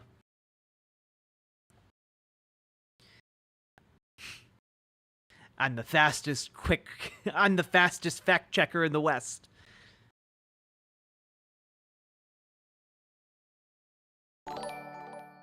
Yo, Paladin. Kif, take this down. I think the most erotic part of a woman is the boobies. Zap Brannigan. It's true. Maybe. Some people think it's the ass. I also have a big ass. Anyway, this is something being from Minnesota has taught me. The first rule of doing left policy is not doing the virtue signaling-esque language. You need to be approachable, create a world where people can see your policy, not ruining their life. Yeah, that's the thing. I made this to watch. Like, in Minnesota, you know, you don't present like, yes, because I've read socialist theory, that is why we are implementing this policy to get the children food in schools so that they grow up to be leftists. No, you are like, yeah, we should feed kids because feeding kids is good and letting kids starve is bad. Turns out starving kids don't learn too good. You know? I'm from Texas. One day it will go blue. It is possible, the remote possibility. It is possible that Texas could go blue this year. I wouldn't like put money on it or anything, but like, you know, I'd say maybe like a 5% chance. It's possible. I still can't believe that feeding kids is a hot take. Honestly, like, yeah, it still is. Most states don't have like free school breakfasts, you know? Like, I'm wearing rainbow for Halloween for work. Thanks for powering through and being awesome with your coverage, Jack. Well, you're Ascended Kitten. Thank you for the $5 dono, and you're very welcome. Also, did I not think Paladin lost? Paladin, thank you for the additional $10 dono. I was thrilled by your Zap Brannigan. Do you want a tank? Do you want to fight? Do you want a class that'll instill fright? Take up some plate and keep the goblins inside, because you want to make sure they eat this paladin smite! Fuck you, gods. If you want me to play your game of ethics, you can kiss my shiny plate mail. Alright, fine. Wait a minute, what the hell is that noise?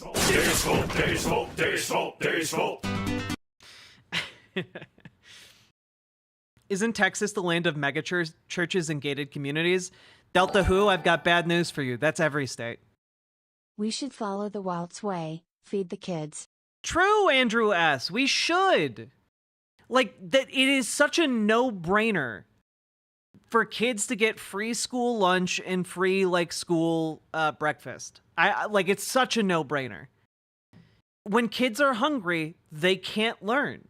Their brains don't work as well if they don't have food in their bodies. They're tiny. They need food in their tiny little bodies.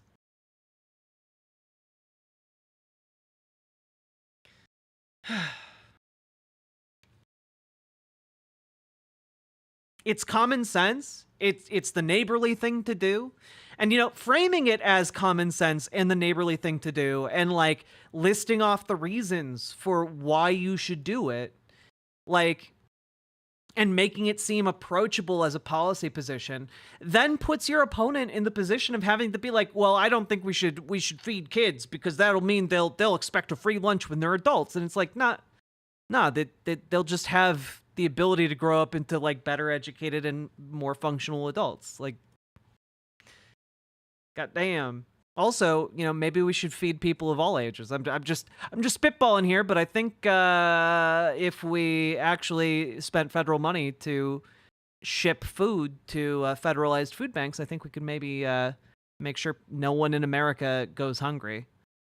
But, you know, I'm just spitballing here. I'm just a humble country streamer.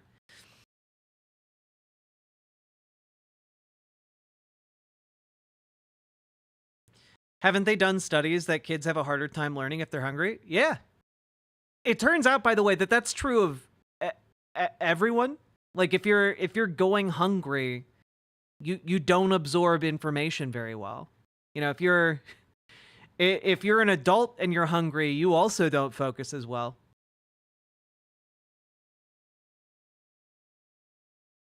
Communism.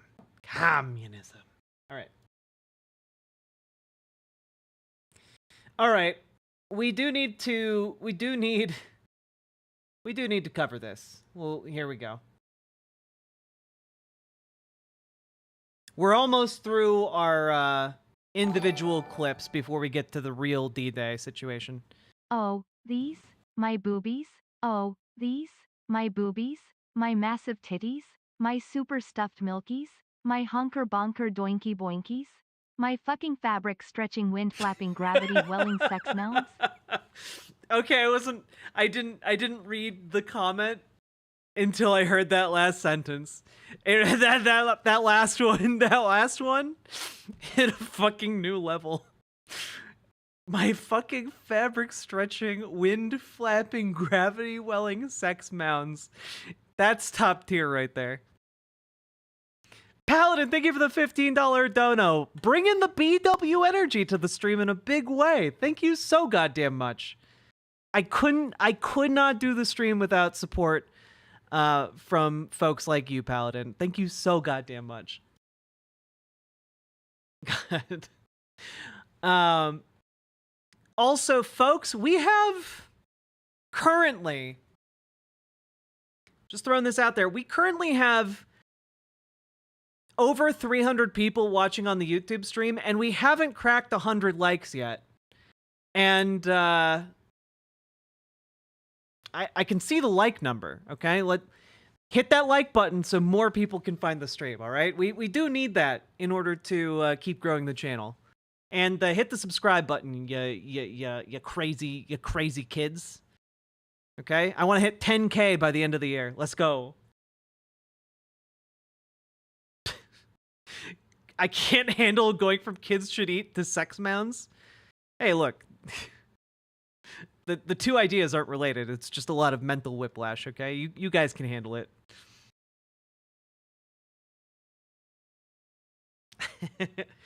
You know what? I do have at least 2 things that are bigger than Hassan's.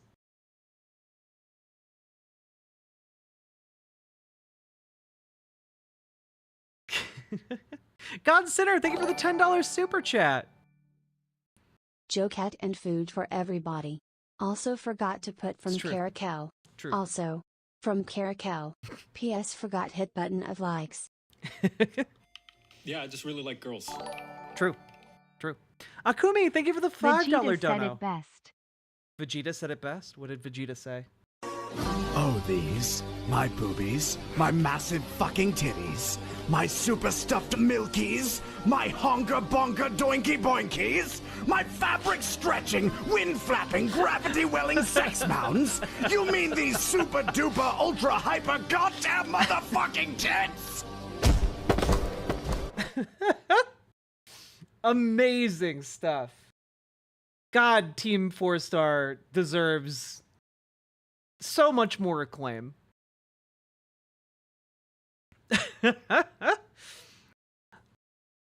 Lanny is the best Vegeta. I love their voice work so much.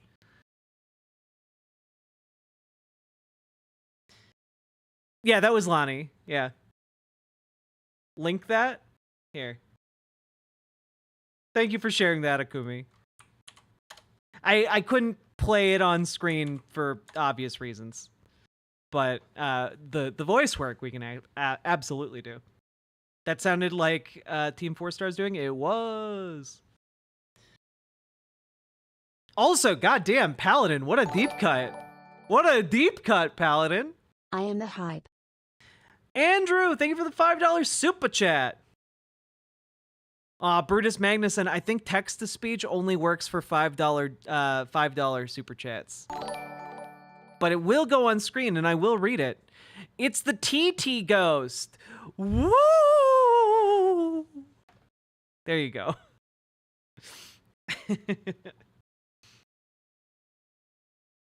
Now, folks, it's time for us to cover a segment.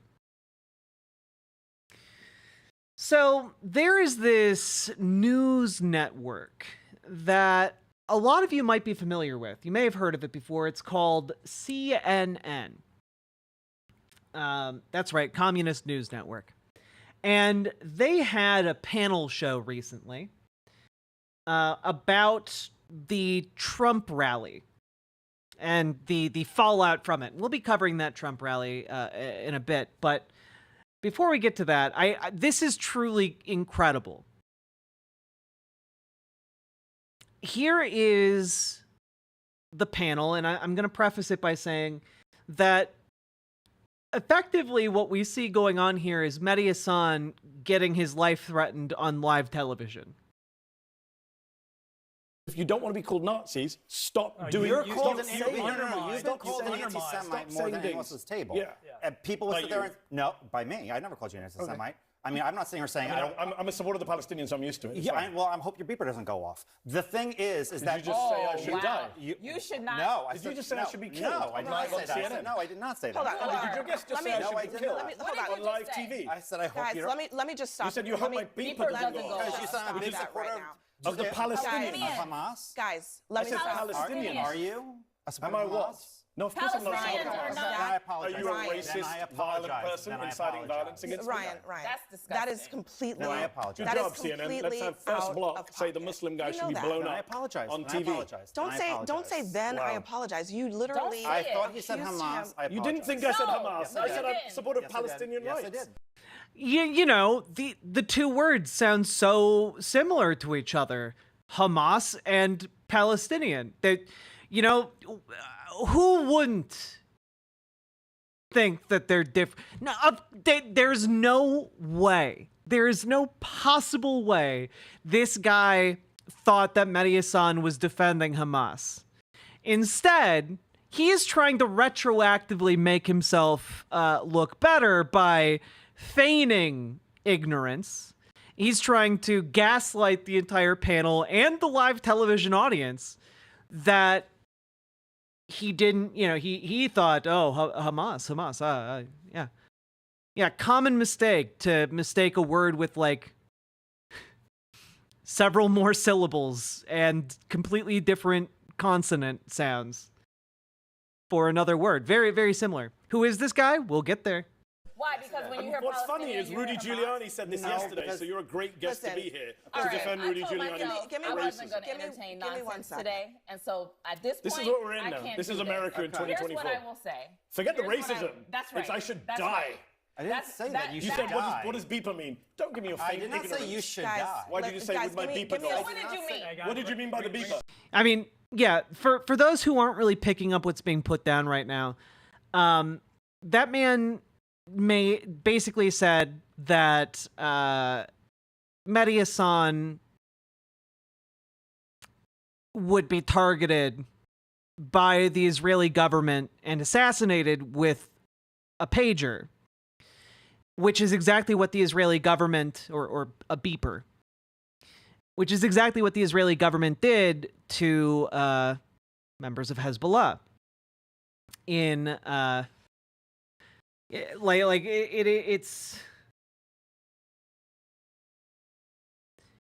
it's really disgusting. Like those bombs that went off killed like children. They went off in supermarkets. They went off all across Lebanon. And it really is disgusting to then say something along the lines here of, oh, well, you're going to get assassinated by Israel. I hope your beeper doesn't go off. Yeah. Like, it really is an insane level of bigotry. You know, like, we're talking about uncharted waters when it comes to when it comes to this. And like,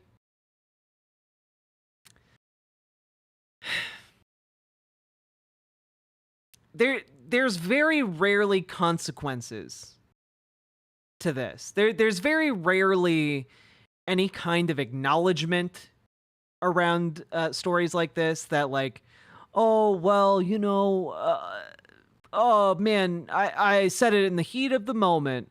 There's no way I could have known. But like, these people professionally go on television to represent ideas, right? Like, they are doing this job in order to push their political views. And this guy's political views are essentially indistinguishable from that of like a Nazi. Like he's just on live television advocating for someone he disagrees with to be assassinated.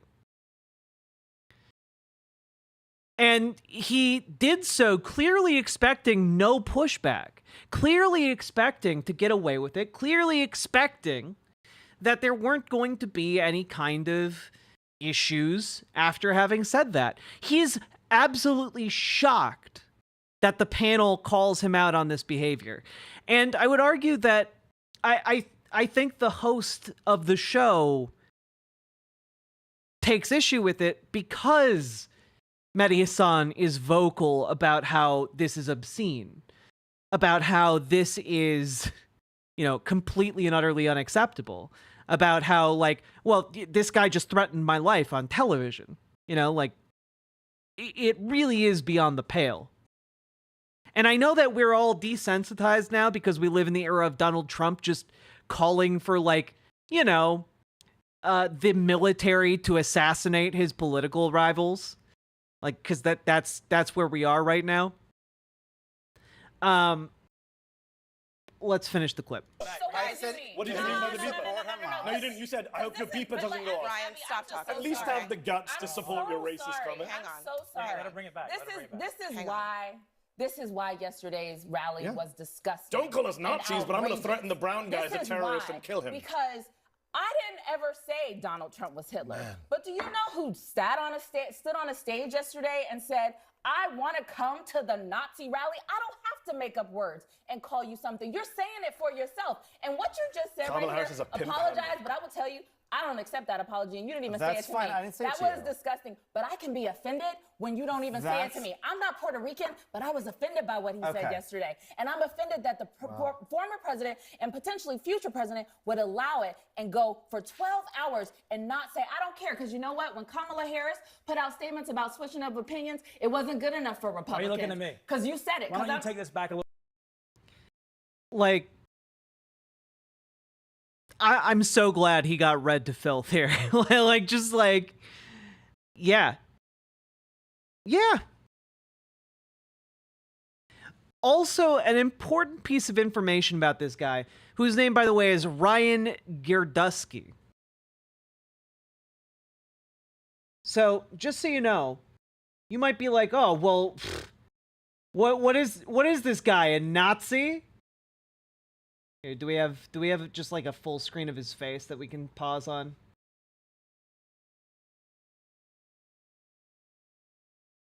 Yes, there it is. I did not. Come on. Did you just say I should die? You should not. No, Did you just say I should be killed? No, I did not say that. I said, no, I did not. Oh, come on. It's like for a split second. There we go.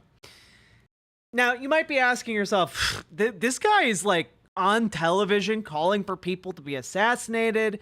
He's, you know, defending Donald Trump. He's saying like, man, is this guy a Nazi? Fair question, right? The answer is yes, he's a Nazi. And you might be like, oh, well, Jack, you're not being fair. This guy literally wrote for Richard Spencer, the famous white nationalist neo-Nazi who helped organize the Charlottesville Unite the Right rally, who led people shouting, Jews will not replace us, and chants of blood and soil. This guy wrote for Richard Spencer. Like, here's Richard Spencer confirming that. More than a decade ago, but yes. And keep in mind, more than a decade ago is when Richard Spencer was at his most Nazi. Richard Spencer has been doing a lot to try and kind of move on from the whole being the face of Nazism in the United States thing. Yeah, he's been on, I think he was on Tim Pool's show. Yeah, and Tim oddly didn't mention the whole Nazi thing. It's weird. But like, dude literally got punched in the face for being a Nazi, famously.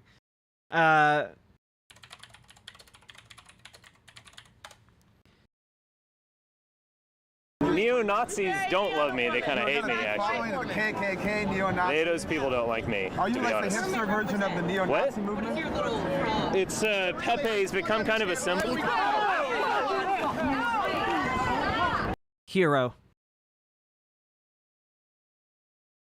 And this guy wrote for him. Wait, he's that guy? Yeah. Here's another photo of Richard Spencer.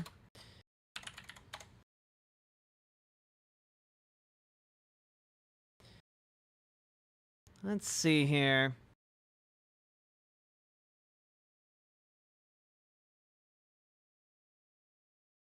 Hail Trump! Hail our people! Hail victory!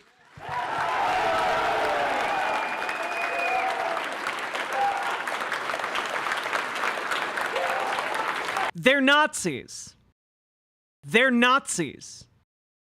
And if you directly ask them in public, they'll usually deny it, but they're Nazis. I mean, like,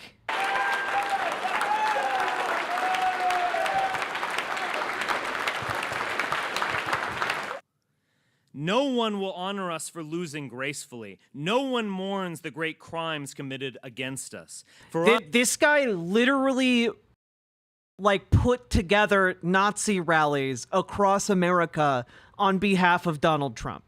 Us, it is conquer or die. The mainstream media, or perhaps we should refer to them in the original German, Lügenpresse. Which is lying press, or fake news, as Donald Trump likes to call them. Are these people doing the Heil Hitler? Yes, they're doing the Nazi salutes for Donald Trump. It's not just that they are leftist and cucks. It's not just that many are genuinely stupid. Indeed, one wonders if these people are people at all. Or instead soulless Gollum, animated by some dark power to repeat whatever talking point John Oliver stated the night before. To be white is to be a striver. Anyway, I think you get it. I don't really want to subject you guys to 2 more minutes of that. But this guy wrote for the guy who was giving those Hitler salutes and speeches. This guy wrote for him. Now, you might be asking yourself, why on earth would CNN have this guy on? And frankly, the answer here is that we've hit a point where all of the people that CNN or MSNBC or any of these news networks might have on to try and be a respectable, like, polite version of conservatism are insane. They are just crazy. They are crazy racists who wrote for neo-Nazis. Like, this guy was booked because he was the best that they could find. Is this like their version of Fox is the Five? No, not really. That CNN has panels all the time. Why are all the conservatives I see Nazis? Excellent question. It's almost like the Republican Party has been completely taken over by fascists. And you know what fascists aren't? They aren't civil. They don't believe in having discourse. They believe in violence and power. That's it. Those are the only things they believe in. It's a death cult that is anti-empiricist. And when you get a base of Republicans radicalized to that extent, the only people you're going to be able to find are people like this who are out and out racists. Okay? Like, it's really not that surprising that a guy who wrote for Richard Spencer is on television calling for his political adversaries to be assassinated.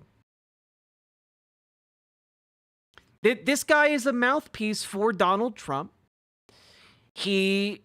I would assume if you go to work for Richard Spencer, you are also a Nazi. Like, that's not something you randomly fall into. You know? This is, like, he's a Nazi. Working as, like, a political operative of Donald Trump. That's what we're seeing here. He's also a virulent Zionist. He's also very much in favor of Israeli state violence, which you can see in this clip, obviously. Yeah, it also, as many people have been pointing out, this is in fact the exact moment he realized he will never again be allowed within polite circles on television. Like, his media career is effectively over now. CNN has officially banned him. Do we have the clip here? Yeah, he got kicked off mid-show. Like, they paused for a break and then resumed without him there.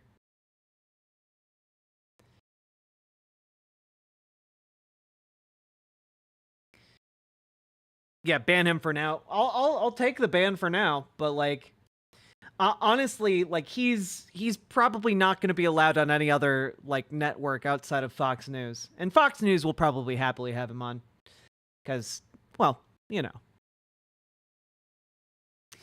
Anyway, good on Mehdi Hassan for getting that ban hammer dropped, because couldn't have happened to a worse guy. We'd be pretty hard pressed for it to happen to a worse guy anyway. Anyway, it really sucks that progressives and leftists have to put up with this in our current political climate, but you know what? We're going to keep chipping away. We're going to keep chipping away until we get better politics in this country.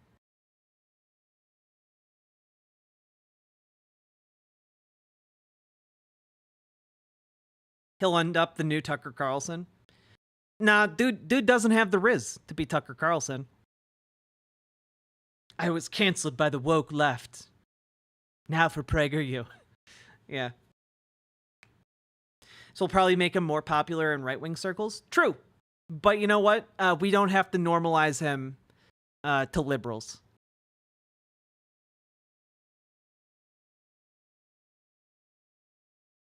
All right. Moving right along. Okay. I'm going to take a quick break. We've been going for almost 3 hours. I'm going to take a quick break, and I'll be back in like a couple minutes. When I get back, we are going to finally talk about Puerto Rico and the epic fuck-up that the Trump campaign has stepped into. BRB.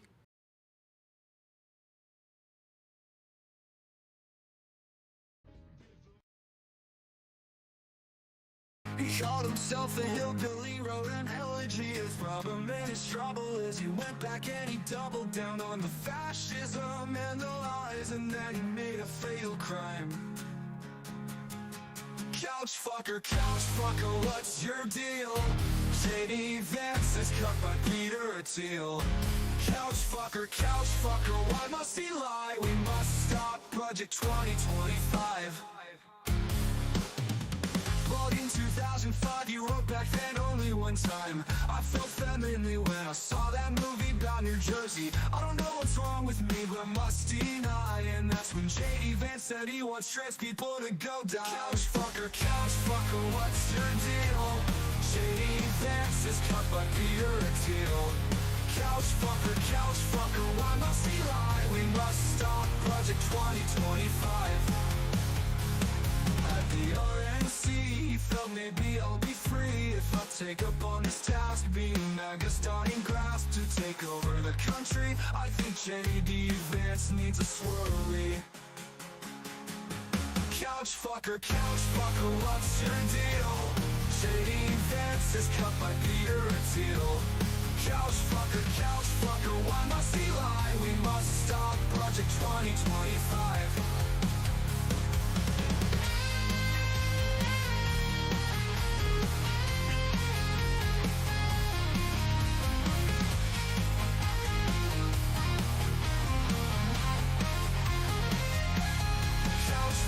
Couch fucker, what's your deal? J.D. Vance is cut by Peter Thiel. Couch fucker, why must he lie? We must stop Project 2025.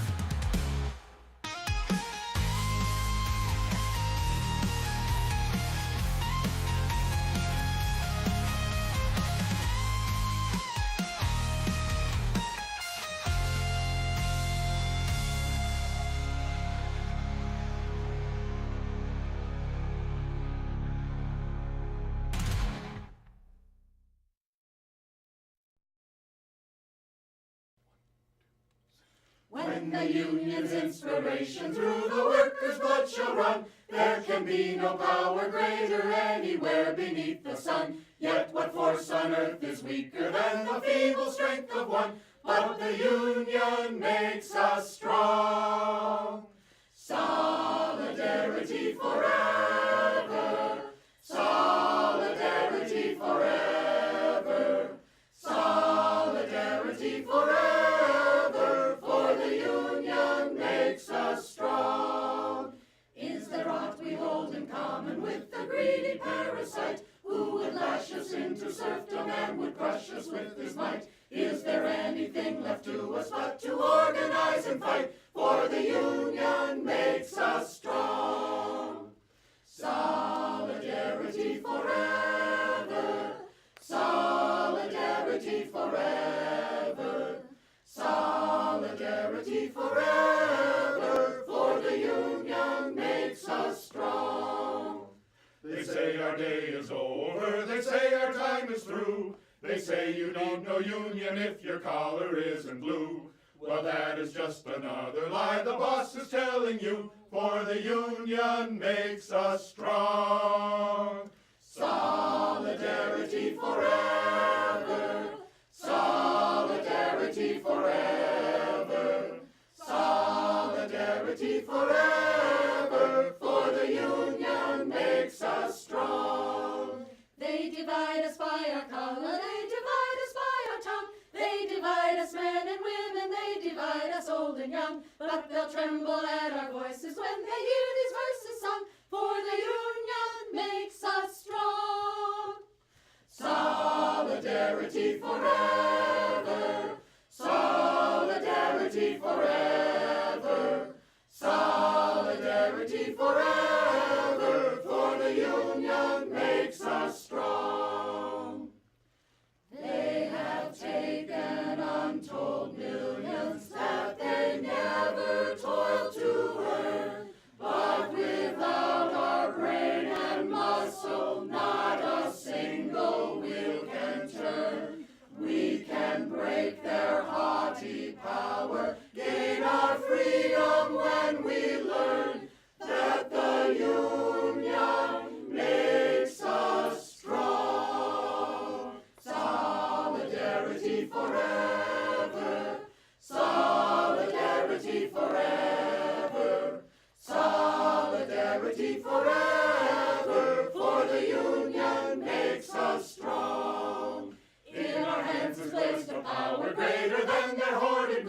greater than the might of armies magnified 1,000-fold. We can bring to birth a new world from the ashes of the old, for the union makes us strong.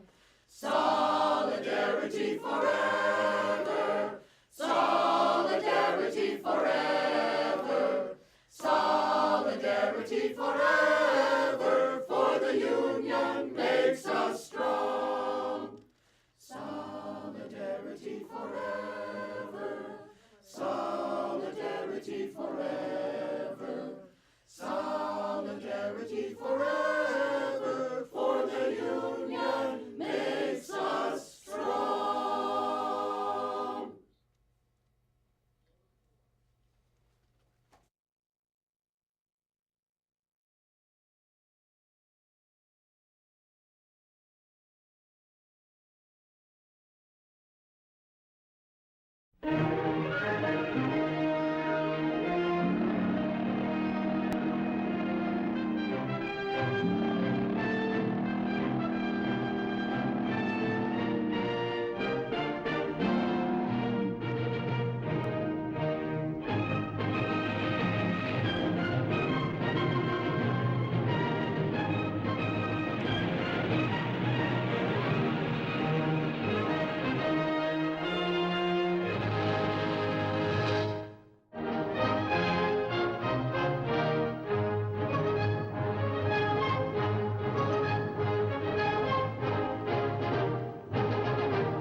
In the heart of the stream where the currents flow, there's a red-haired captain with a radiant glow. Riverboat Jack with her eyes so bright navigates the waters, chasing dreams in the night. She talks of games and battles won, and fights for rights until they're won. With her partner by her side, they sail the waves they won't abide. Get in the riverboat, hear her laughter sway. With every yarn and booger, it's a playful day. She'll say daddy or oh mommy in her unique way. Riverboat Jack, lead the way.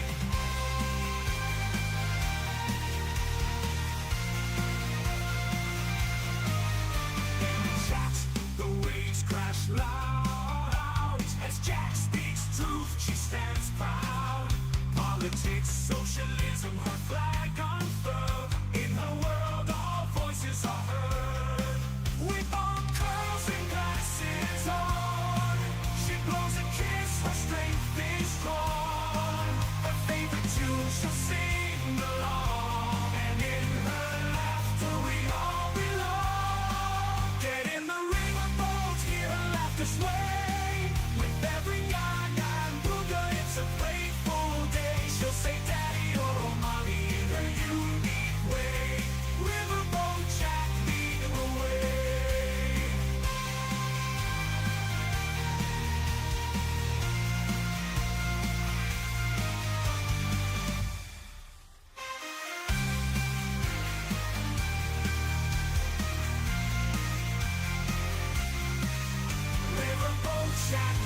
with love and courage. She set sail, riverboat Jack, never to fail.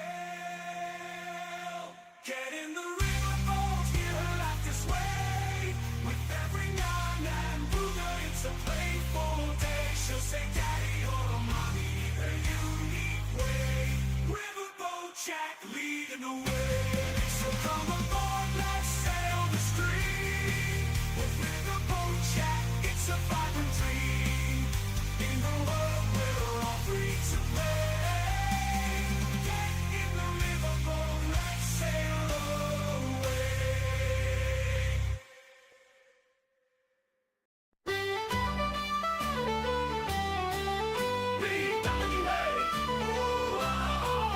Yo ho, me hearties, gather round the screen.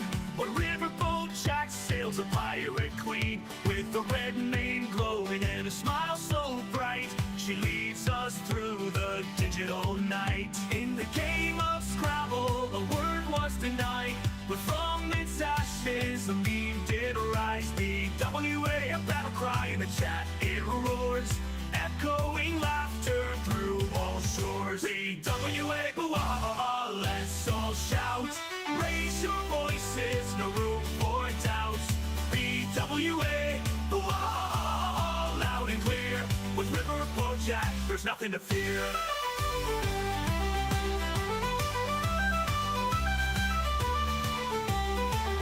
Through the seas of pixels, she guides our way, with politics and games every single day. Her partner by her side, a bond so tight, together they shine, a beacon of light.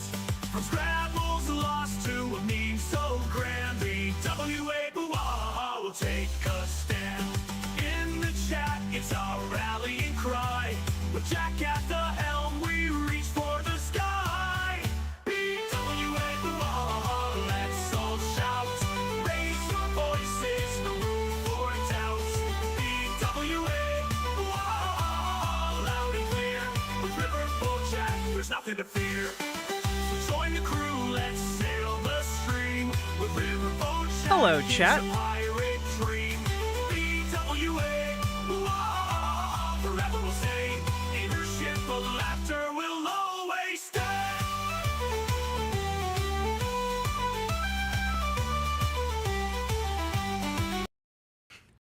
How we doing, folks? Cute little theme song? I think so. We got a bunch of cute little theme songs. Hide your drugs, boss is back. Hell yeah. Whew. Hello, folks.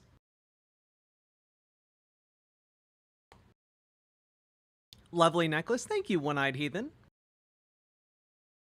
What, chat? What? Y'all being a little flustered. That corset thing is surprisingly stable, isn't it? Isn't it neat? I like it so much.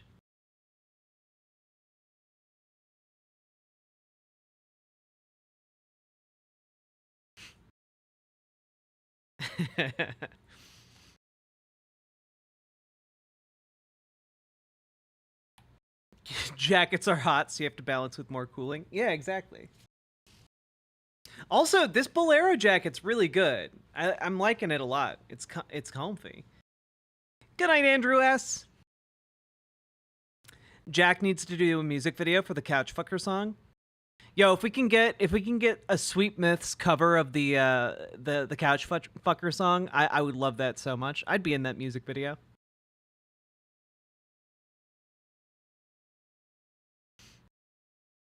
I don't think a Republican has won the popular vote since 1984. You have a little décolletage flush.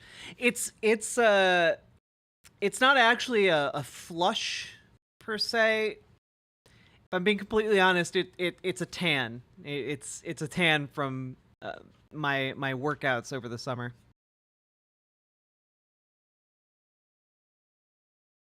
Yeah, it was 80 degrees in Minnesota today. Like, fuck global warming. I want it to be chilly. I want it to be pleasantly chilly, goddammit.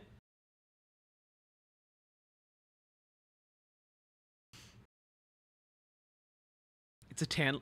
I'm not self-conscious about it, Eddie. I think it generally does work for me. I think it's a good look, especially since it hasn't like it's like faded a little bit. It's nice.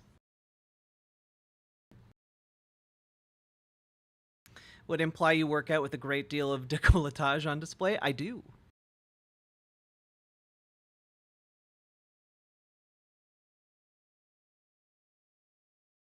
Our days are longer, Distron. All right.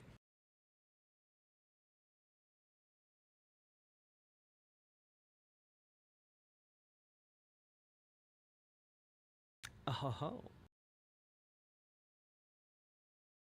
Be me, moved from Alaska to Minnesota thinking winters were similar. It's 70 degrees Fahrenheit in late October. Confused. It really does feel like that. It's supposed to be cold.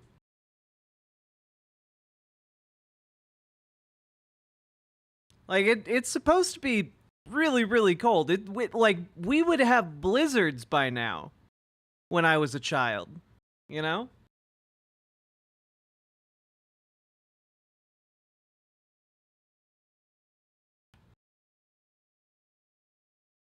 Yeah, but you guys think 110 is hot? It's true. That is hot, though.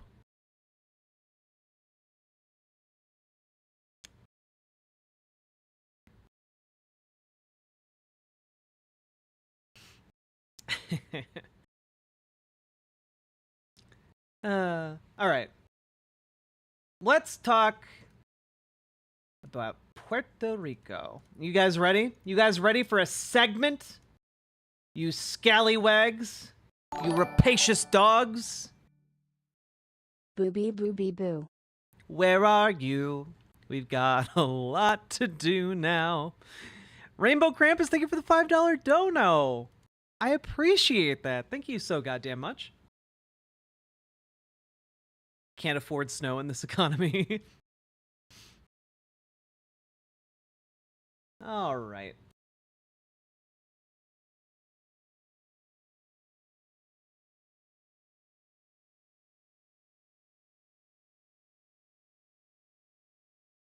Getting all this together. Excuse me. Hiccuping.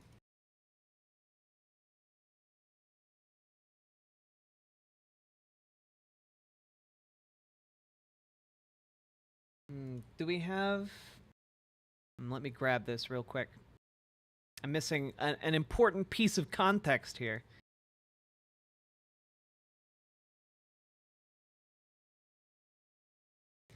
Beep boop boop boop. Do do do do do do do do. Ba da da da da da da da bo.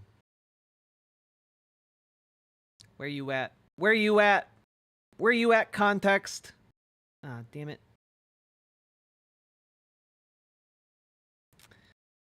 Okay, so that context is not there. Look at the cheesy bread I made? No. Beep, beep, beep. I'm sure it was delicious, though. But I'm in the middle of something. Looking for the thing. I'm looking for the thing. Where could the thing be? I'm looking for the thing. Ba-ba-ba-da-da. Ba-da-ba-ba-ba-da-da. Looking for the thing. I am looking for the thing. Ba-ba-ba-da-da. Ba-ba-da-da. Ba-ba-ba-da-da. Ba-ba-da-da. Ba-ba-da-da. Ba-ba-ba-da-da. Ba-ba-ba-da-da.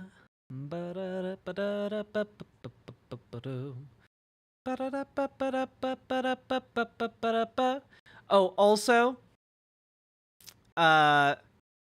just a point of note about Ryan Gerdusky, you know, the guy we just talked about before the break. The guy who wrote for Richard Spencer. You'll never guess who else he wrote for. You'll never guess.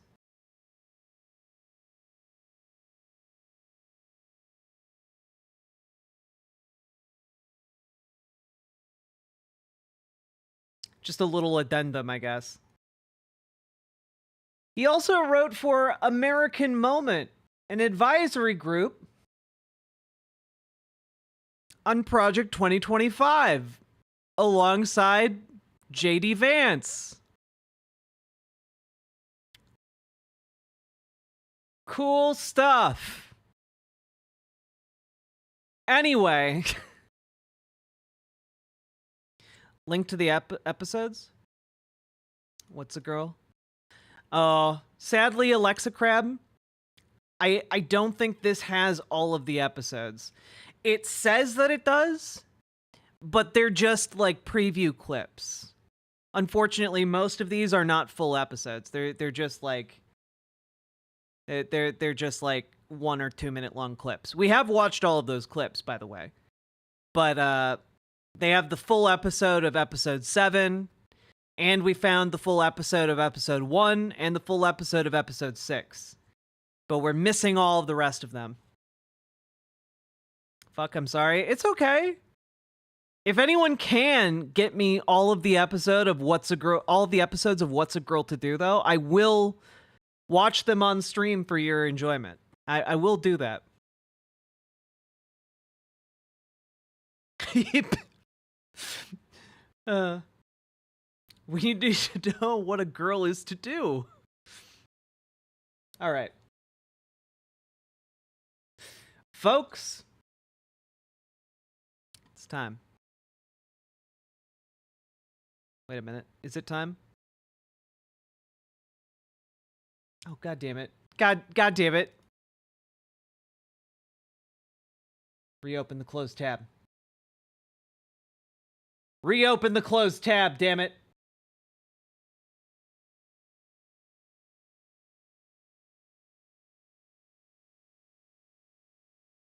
No!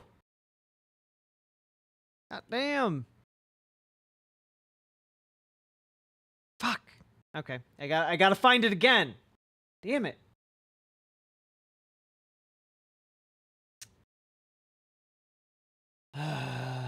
My body. My body. I have a limited time on this earth, and I have to spend it scrolling to find the context. Okay, I found it again. It's okay. We did it. We made it. All right, here we go. Cool. So,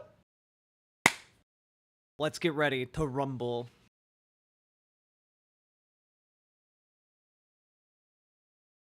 Also, folks, we are 11 follows away on Twitch from 11,000 follows. Hit the follow button over there. And also, hit the subscribe button on the YouTube stream and consider liking the YouTube stream as well, because that helps the stream, and I would like it if you did.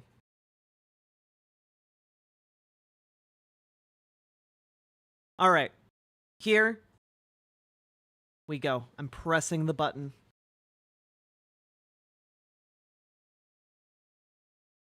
So, folks, there was an event at Madison Square Garden quite recently.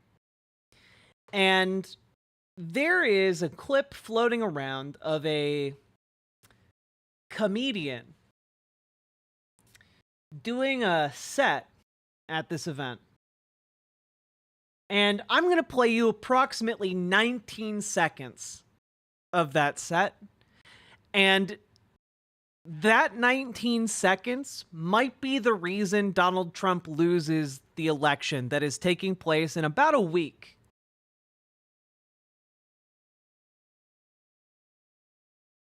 A lot going on. Like, I don't know if you guys know this, but there's literally a floating island of garbage in the middle of the ocean right now.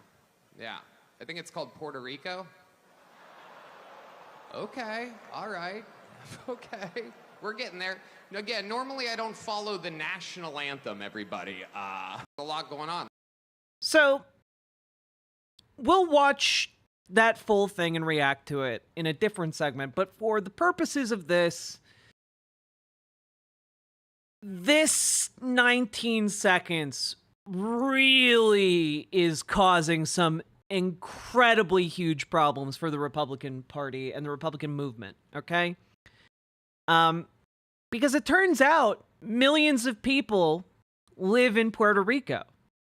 And millions of people who are from Puerto Rico live across the continental United States and can vote in the continental United States for representation. It's crazy how democracy works, right?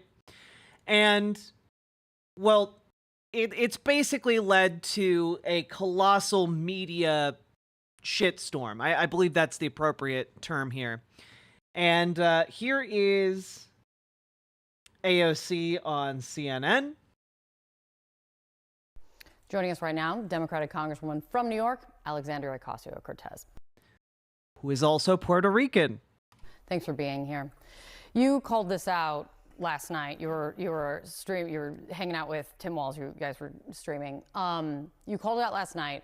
Fresh eyes on it this morning when you see that remark and you see now that comedian responding to you guys. I'll read a bit of it for you. I know you've seen it, but for everyone out there. These people have no sense of humor. Wild that a vice presidential candidate would take time out of his busy schedule to analyze a joke taken out of context to make it seem racist. I love Puerto Rico and vacation there. Can I just say that, like, that part of his response to the incredible fallout that is coming from his set is insane to me. Like, we are all familiar with the Republican line of, oh, I have black friends, therefore I can't be racist. But I've never heard someone try to argue that they can't be racist because they vacation in a place. Like, you understand how insane that sounds and how out of touch that sounds. Like, no one who reads that believes you, bro. Not a single person. I made fun of everyone. Watch the whole set. I'm a comedian, Tim. Might be time to change your tampon, is what he ends it with. What does it mean today? What does it do today? You know, this honestly isn't really about a comedian. This is about the Trump campaign. Those comments and that individual saying those things on that stage, inciting an entire arena of individuals who have been previously incited to commit attacks like the ones we saw on January 6th by people like Donald Trump. None of that was an accident. Yeah, also, they knew what his set was going to be. Like, he cleared it with the campaign. They knew, they approved it. These campaign events are put together. They are vetted. That language was vetted by the Trump campaign. Yep. That person was approved by the Trump campaign because he is speaking on behalf of the Trump campaign. Because they knew that, well, Puerto Rico, that doesn't count as American. You can make fun of them. After all, they're not white people. It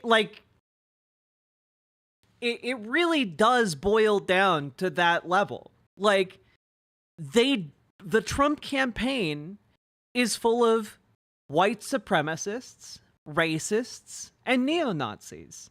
Okay? Like, that is what it is. And they are absolutely on board with vilifying anyone who's non-white. Anyone who falls outside of the heteronormative world of whiteness. And, like, some people hadn't figured that out yet.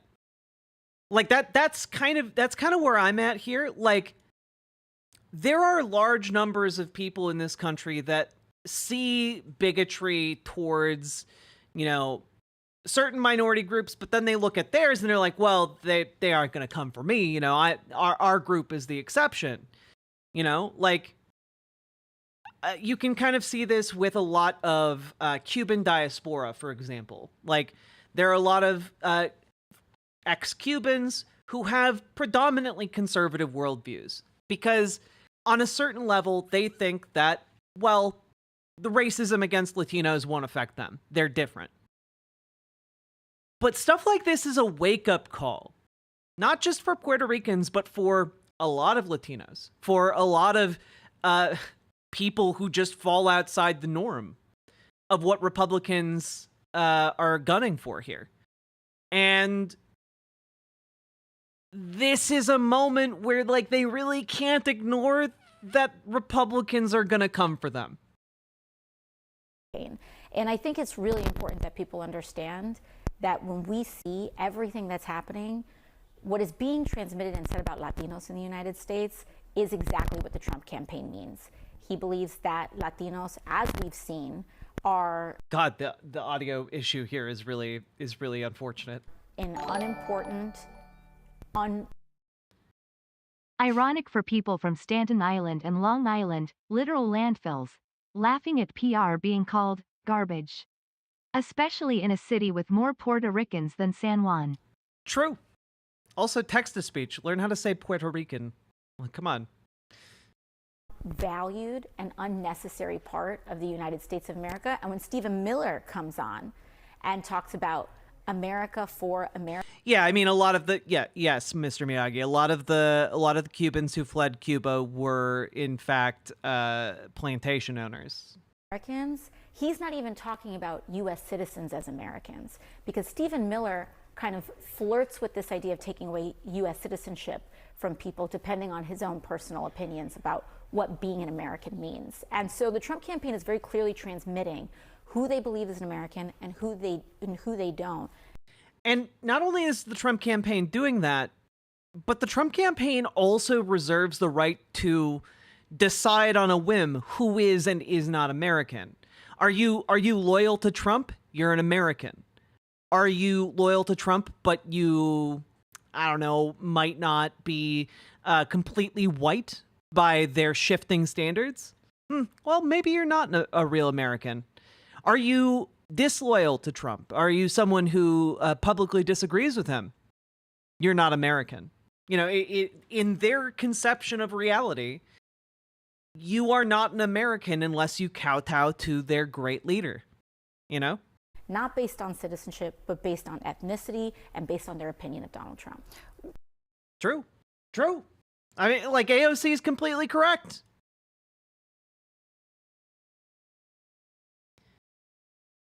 This isn't Cuba, though. Puerto Ricans are already U.S. citizens. Why are you saying that like I don't know that? I was talking about Cubans as a group, largely thinking that like racism against Latinos might not apply to them because they are positioned in a certain like economic class. Why are you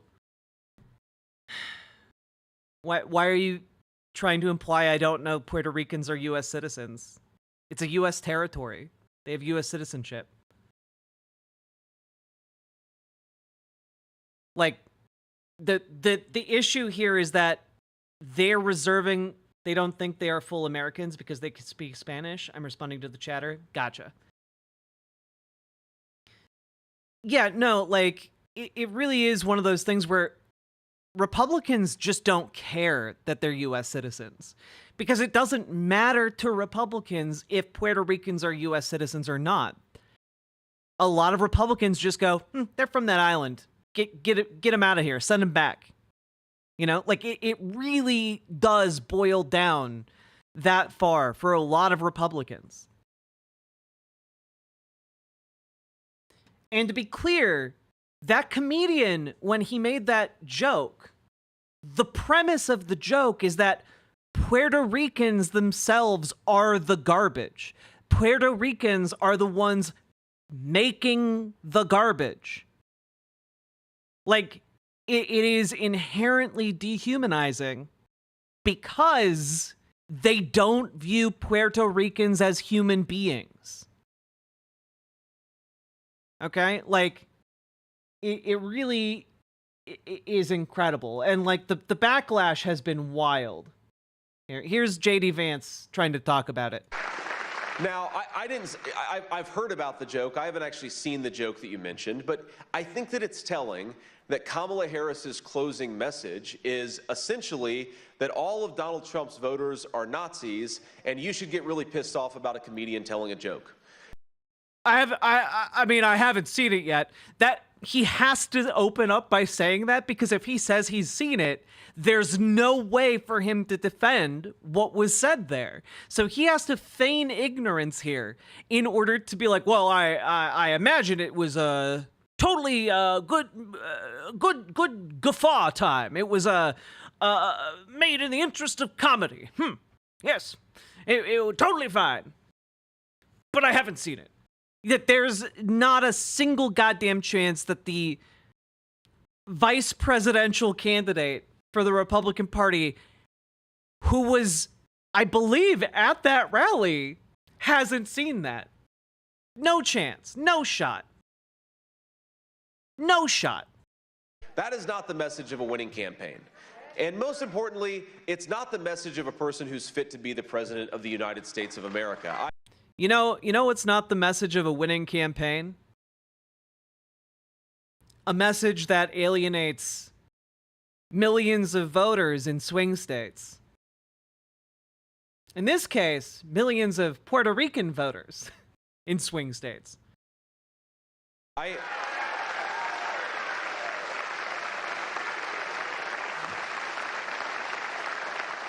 And my own view on this is, look, again, I haven't seen the joke.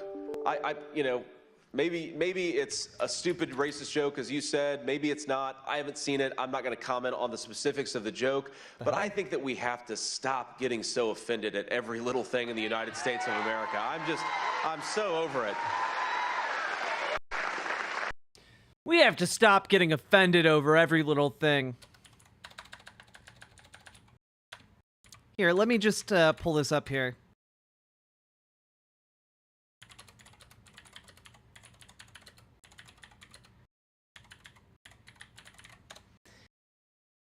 Let's just take a look at Newsweek here.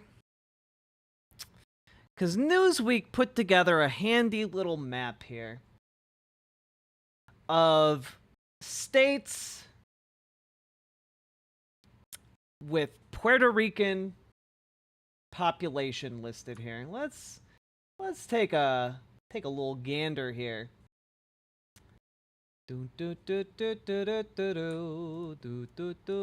Let's see.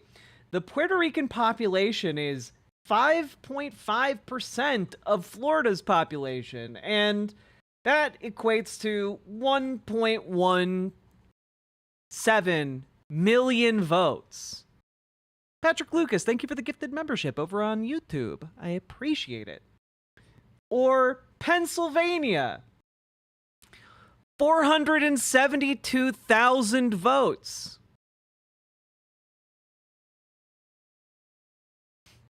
I mean, like, guys, even in Wisconsin, that's 61,000 people. Yeah, like even in Georgia, 100,000 people.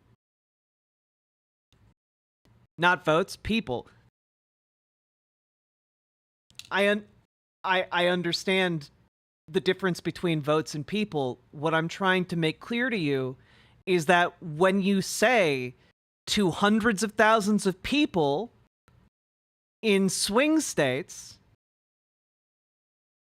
that the place that their parents are from or that they are from is garbage, and call those people garbage on the basis of their ethnicity, that's going to affect what they want to vote for. That translates into votes for the election. So, I don't know, you might say, well, it's not 100%. I mean, some of them might be are children, you know, like they're not going to vote. Yeah, but the point I'm making here is that we're talking about numbers of people that are greater than, like, what made the difference in the last round of elections. We're in a close electoral situation here. If we swing, if it even swings 10,000 voters to additionally turn out in a swing state, that has the potential to win the state for Harris. If it loses just a handful of votes in one of those swing states from Donald Trump as a result, it has the potential to swing it for Harris. That's the point I'm making by saying, oh, 100,000 votes, 1.1 million votes. Like, it's to hammer home that the potential impact of this is incredibly large. People who might not have cared enough to turn out are gonna care now just to say, fuck you, Donald Trump. And so that's the point I'm making. I understand that they're human beings. And it's because I understand that they're human beings that I surmise that their voting pattern might be impacted slightly by, you know, someone representing a certain political campaign saying that they are from a garbage island of garbage people.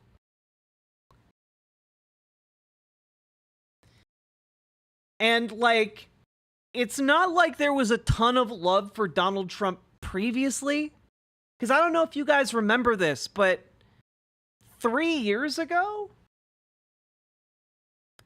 Well, it's not 3 years ago, sorry. 7 years ago, under Donald Trump's presidency, it turns out that Donald Trump really fucked over Puerto Rico.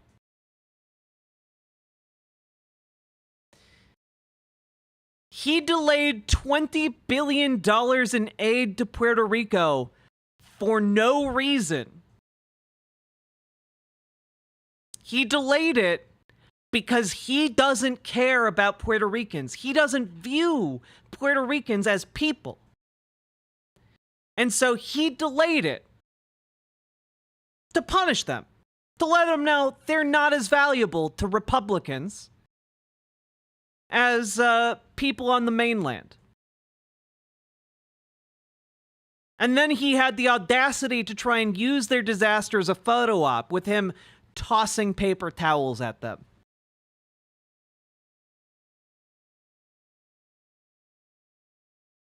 He delayed it because they can't vote and he doesn't give a shit about them. And they are, frankly, in his mind, like lesser people.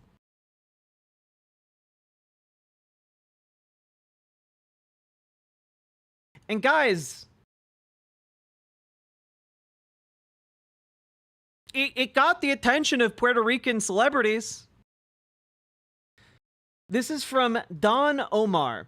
Puerto Rico is my homeland and my identity, and today, more than ever, I raise my island's flag with pride. Hearing such racist and disdainful words directed at my home and at Latinos is heartbreaking. Trump has shown us time and again what he thinks of us, and the thought of him and his administration back in power is deeply concerning.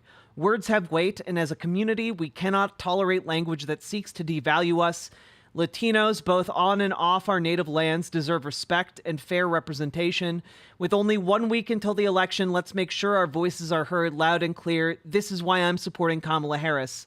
I trust she represents the respect and change our communities need, and I believe she can pave a new path forward, one that uplifts, empowers, and prioritizes dignity for all. It's time to turn the page. We are not going back. This is the most popular reggae artist in Puerto Rico. He has 50 million followers. Bad Bunny spoke out about this. Ricky Martin has spoken out about this. Like, Puerto Rican celebrities are uniformly coming out against Donald Trump after this. J-Lo has spoken out about this. Jennifer Lopez. You know? So, this is going to absolutely have an impact on the election.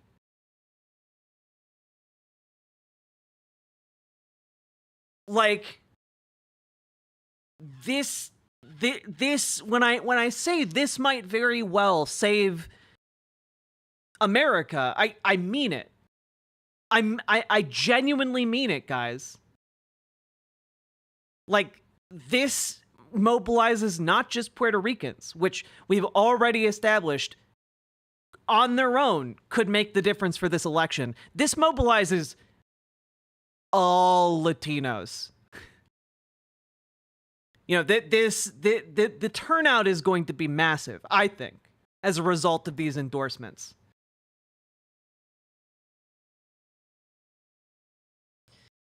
Like, I think that this is going to make a huge difference. And, like, the election is way too close for comfort, guys. Like, I am optimistic. I do think Kamala Harris will win. But it shouldn't be this close. I shouldn't be as nervous and racked with anxiety as I am about the outcome of this election. And the thing is, if it is not close, if it is instead a complete blowout of an election, that means that it's exponentially harder for Donald Trump to try and do a fuckery to steal the election. Okay? It makes it exponentially harder for him to sow chaos if it's just overwhelming victory for Democrats.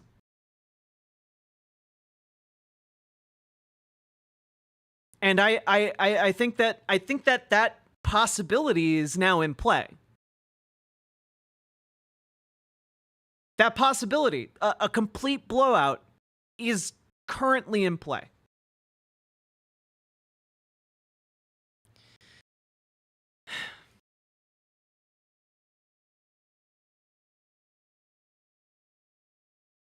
And you know what? We're gonna play the rare Joe Biden W.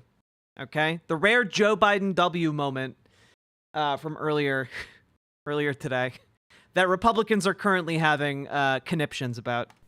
Or Puerto Rico, where I'm in my home state of Delaware, they're good, decent, honorable people. The only garbage I see floating out there is his supporters. His demonization of Latinos is unconscionable, and it's un-American. The only garbage I see out there are his supporters. And you know what? Yeah. If you can watch a reenacted Nazi rally and still be a supporter of Donald Trump, you are garbage. Is the sound muted? No.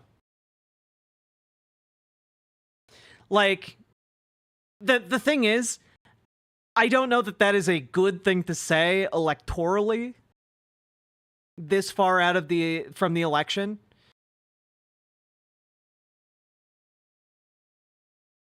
But it's true.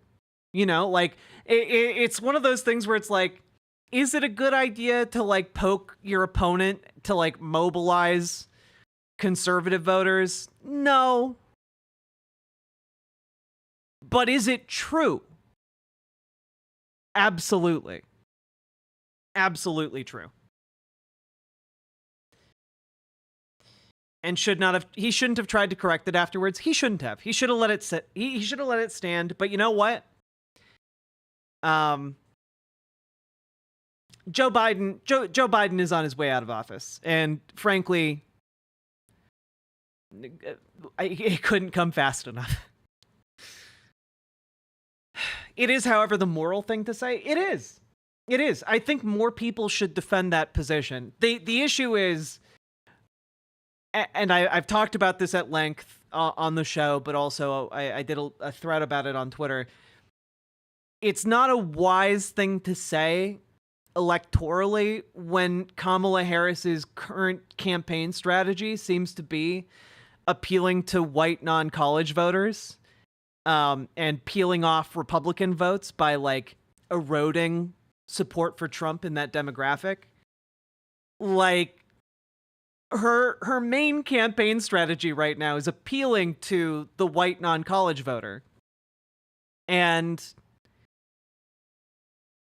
you know, galvanizing them with a statement like that could kind of reduce the gains that her campaign strategy may have reaped. But we'll see. We're so close to election day at this point. Like, we'll just have to see what happens. I can't prognosticate at this point. Normalize mocking evil. True. So he vanced her? Kind of. I really don't think it will. Nobody pays attention to Biden. I think it might matter. It might matter to Republicans, specifically. And it might matter to Nikki Haley Republicans, you know? But I don't think it will affect the overall election that much. I do think it could come into play in like a few counties or on the state level. We'll have to see.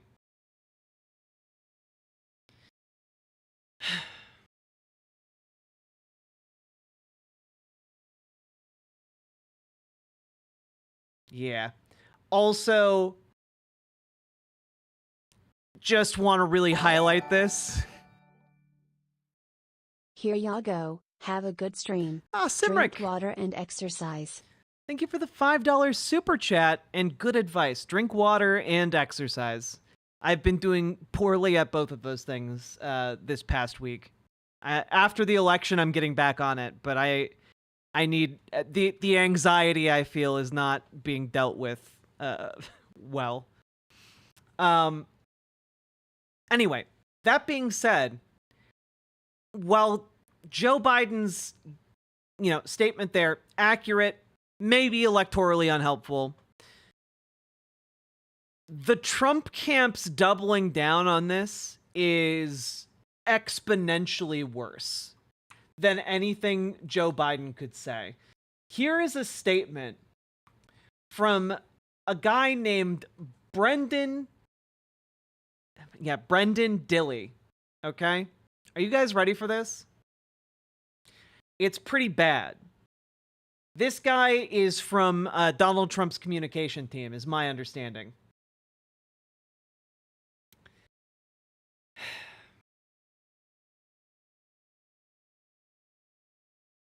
Furthermore, there is a concern among many MAGA regarding Puerto Rico. I have no fucking idea why. If there are Puerto Ricans who are willing to surrender America to communism over a comedian making a joke, fuck you.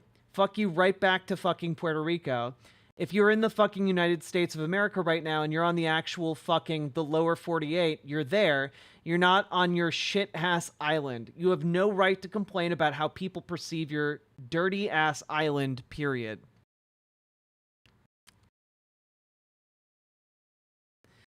Yeah. So, I don't think they're going to be winning back the Latino vote or the Puerto Rican vote. I don't think they're going to I don't think that they are I think they are constitutionally incapable of retreating from their racism at this point, you know? I'm not even Puerto Rican and I'm filled with righteous anger. Good. You should be. Fuck this guy. Like, I have to be honest with you guys. If there was any justice in America, this guy would be ashamed to show his face anywhere.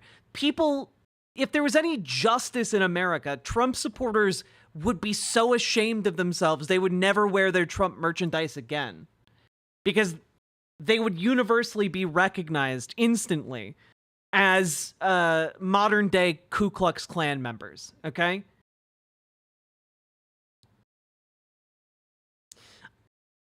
Socialist Senpai, I know Dominicans that dropped their vote for Trump after the Puerto Rico comments. For anyone who knows Dominicans/Puerto Ricans and their beef, that is insane. Yeah, like, it really is wild, you know?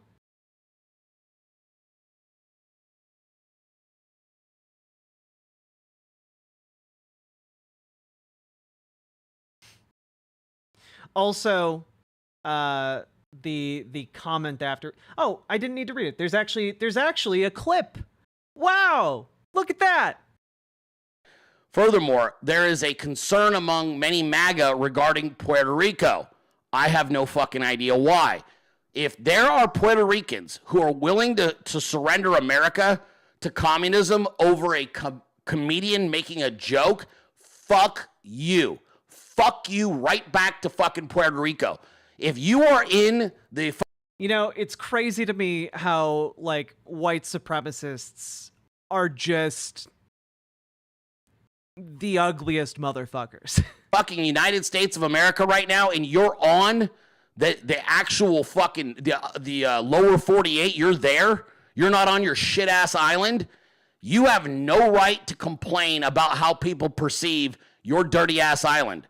Period. And if you're willing to vote or against Donald Trump because he accurately or because I Notice the slip up here, by the way. Notice the slip up.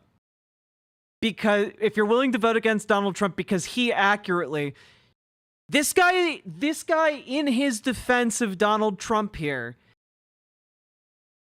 is attributing in his mind what that comedian said directly to Donald Trump, because that comedian was speaking for Donald Trump in that moment. Comedian, rather, not even Donald Trump, but because a comedian accurately made a joke about the fact that your country, fucking nation state, whatever the fuck you guys are, territory is overrun with trash. Fuck you. I expect more from Puerto Rican Americans.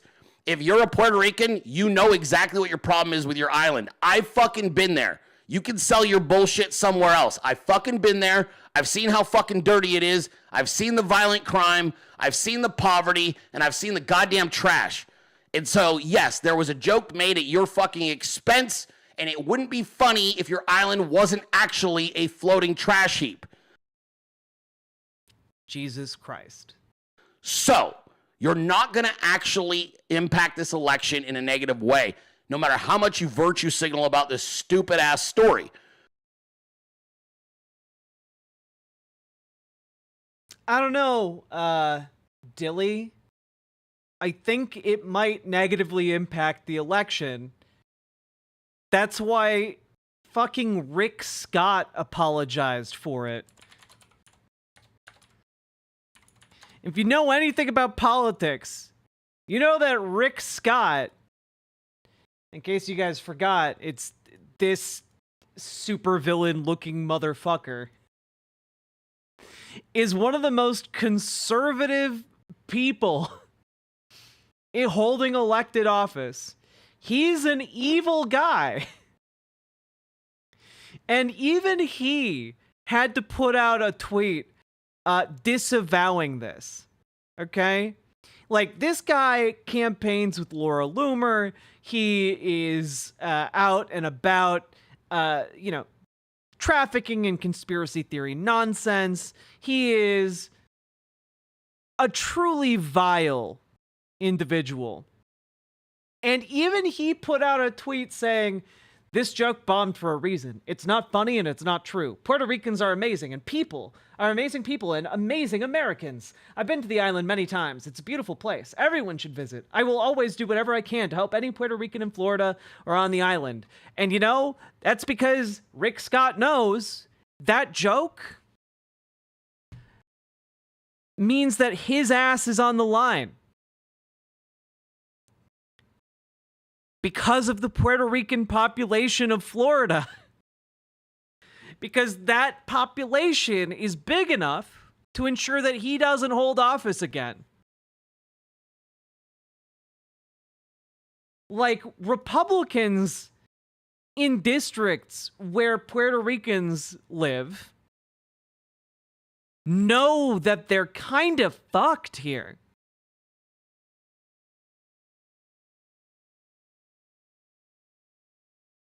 So, Dilly, you might be all hot and bothered over this, but I don't think your political analysis here is very good. I think it's going to matter a whole lot, actually.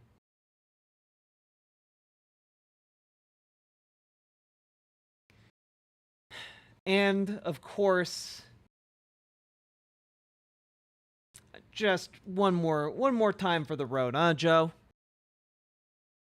Or Puerto Rico, where I'm in my home state of Delaware. Can we take a moment to just be like, Joe, you almost said you were from Puerto Rico. They're good, decent, honorable people. The only garbage I see floating out there is his supporters. Dilly isn't proving him wrong. Crazy. Anyway, yeah. This is going to be the major thorn in their side for the next week. And there's really no getting out of it for them. And I hope that if we get a close election, that this is what makes the difference between a Trump presidency and a Kamala Harris presidency, because it very well could. It very well could.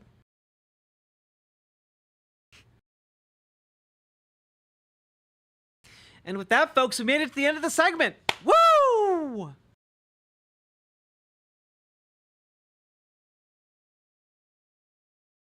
Man, this top is doing the Lord's work. Whew. I think it's more you're holding on to this as a coping mechanism. I disagree. I think that there are millions of people in America to whom something like this matters and changes their mind. It either dissuades conservative Latinos from voting for Trump and instead they stay home, or it might even encourage people to switch completely, and it will certainly motivate folks who might not otherwise turn out to vote for Harris. Specifically as a fuck you to Donald Trump. Because you know what? That's all. Like, spite is an incredible motivator in elections.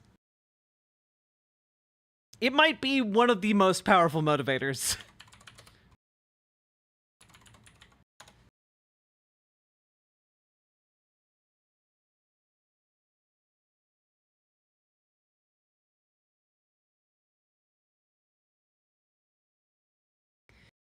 Whew. Calling this cope is kind of doomer talk. True. You know what? I don't traffic in doomerism, baby. Though I will tell you if something doesn't look good. But I don't think... let me put it this way. I don't think it looks bad for Kamala Harris. Spite is what keeps you alive when you got nothing else. It's true. Trans people basically survive on spite. I've never burned the flag. Yo, really? Me neither.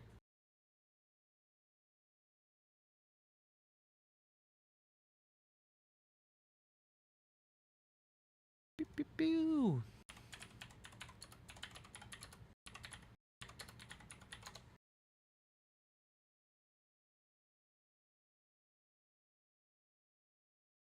Ba-ba-ba.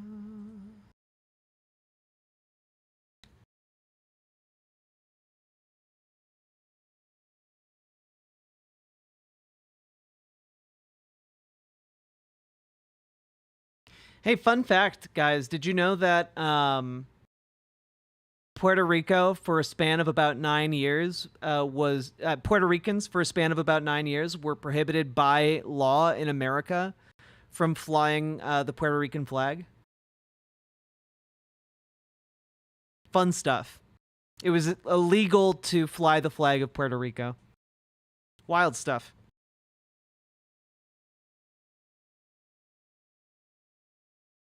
Flag facts.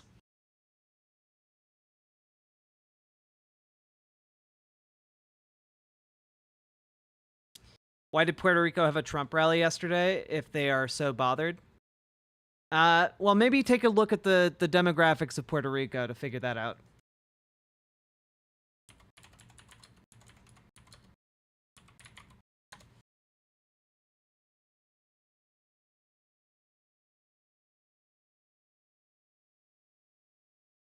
On the mainland or in Puerto Rico?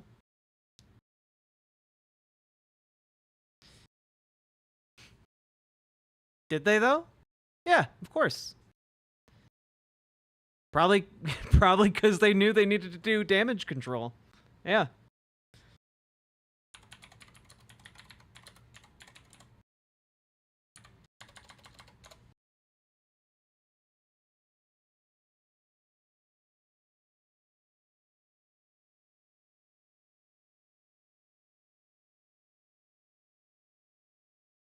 Boo, boo, boo.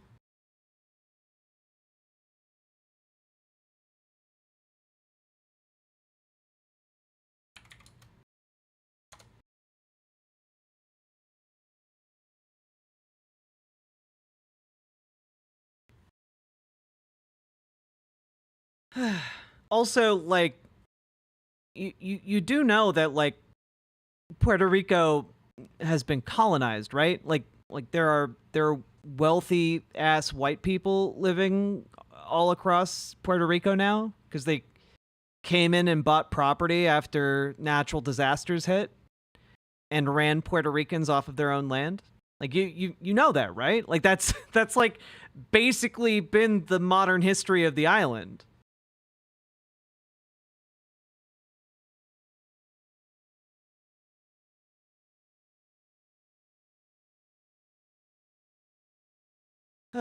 So yeah, I'm not surprised that rich, predominantly white assholes attended a Trump rally in Puerto Rico.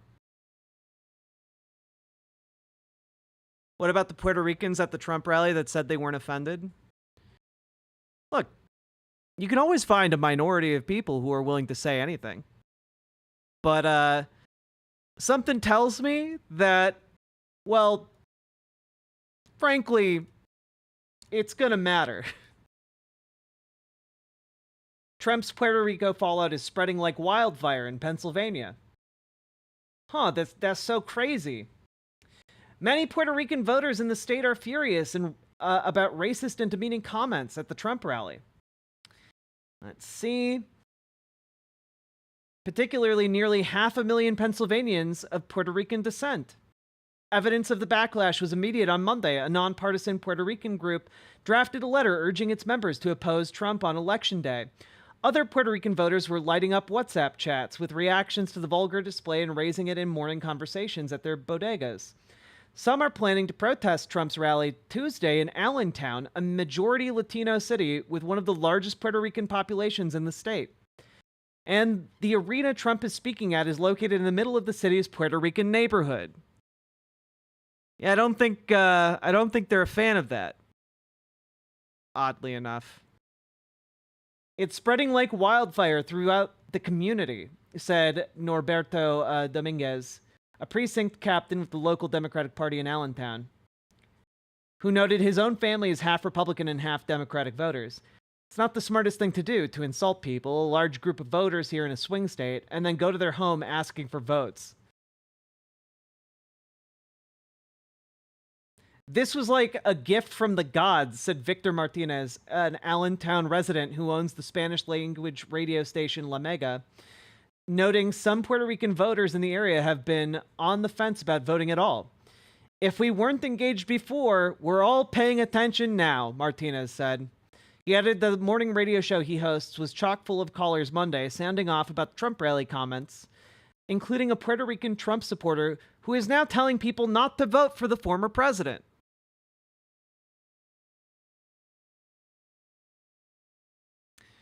Man, Toltec Seer, do you get tired of being wrong all the time? Do you get tired of saying, I bet only Harris supporting Puerto Ricans are offended, just to guess? And then I immediately read something from a Puerto Rican in a swing state that contradicts that? Does that feel good? Does that feel good to just make like wild assumptions to support your worldview and then have them immediately dashed by reality? That's crazy.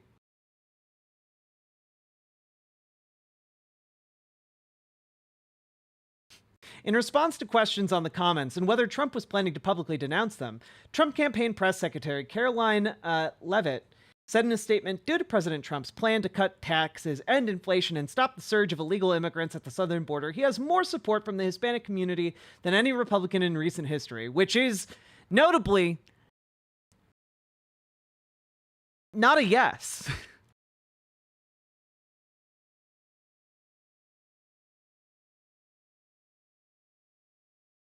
Let's see.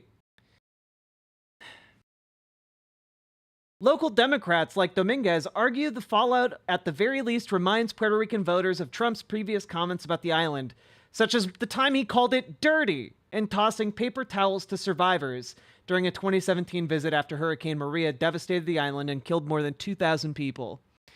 And then, by the way, notably, he delayed $20 billion in funding for no reason to the island. And in a sign of how worried local residents are, a school district in Allentown announced Monday morning that it had canceled classes for Tuesday when Trump visits. Because of potential violent threats from Trump supporters.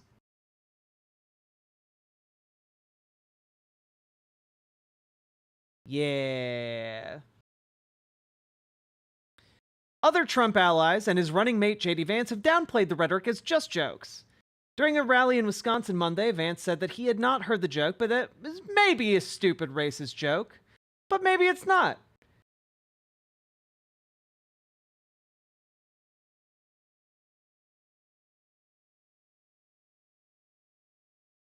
Yeah.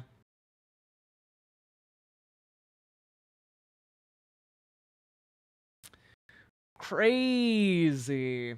Anyway. Oh, but many local Puerto Rican community members are unwilling to let go of the comments. Roberto L. Lugo, president of the Pennsylvania chapter of the National Puerto Rican Agenda, said the nonpartisan group will be releasing a letter shared exclusively with Politico condemning the comments and urging Pennsylvania Puerto Ricans not to vote for Trump. Lugo, who was born in Puerto Rico and now lives in Philadelphia, said Pennsylvania and Puerto Ricans are really disturbed over the comments. I'm not a Republican. I'm not a Democrat. I'm independent, Lugo said. But at this point, it's not about political partisan issues. It's about the respect and honor our Puerto Ricans and Latinos deserve as citizens and legal residents of this country. That's the issue. We held Trump and his campaign responsible for this disgraceful act. That's wild. Toltec Seer, I just know growing up, no one made this much fuss over comedic jokes. Why? Did you grow up in a shithole? Did you come from like a shithole neighborhood? Full of shithole people? Like, did you grow up with like a family of like shithole people? Like that's what happened? So you never got upset because you were just like, oh, when people call us shithole people, we're, it's just accurate. It's just an accurate joke. Grew up in the 80s in a shithole family. In the shithole neighborhood, right? Like your mom was a shithole, your dad was a shithole, your siblings were shitholes. Like, Las Vegas, not a shithole? No, it's a shithole. Not only is Las Vegas a shithole, everyone who lives there covered in shit. Grew up in the Dem household? Man, a shitty Dem household.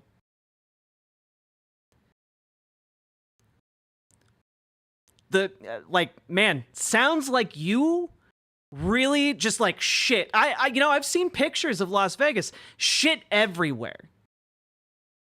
Shit on the walls. Shit on the ground. I mean, that explains a lot about you. You're one of those shithole people.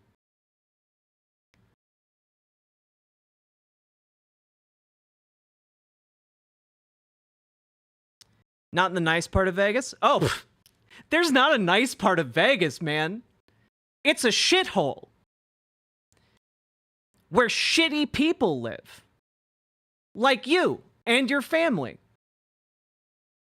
I don't think you understand my family's in the casino biz. Yeah, the shittiest people in Las Vegas. Look at you, king of shit town.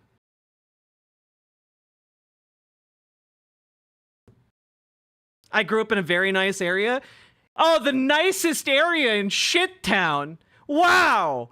Walking around, look at all the excellent shit we have on our nice end of Shitburg.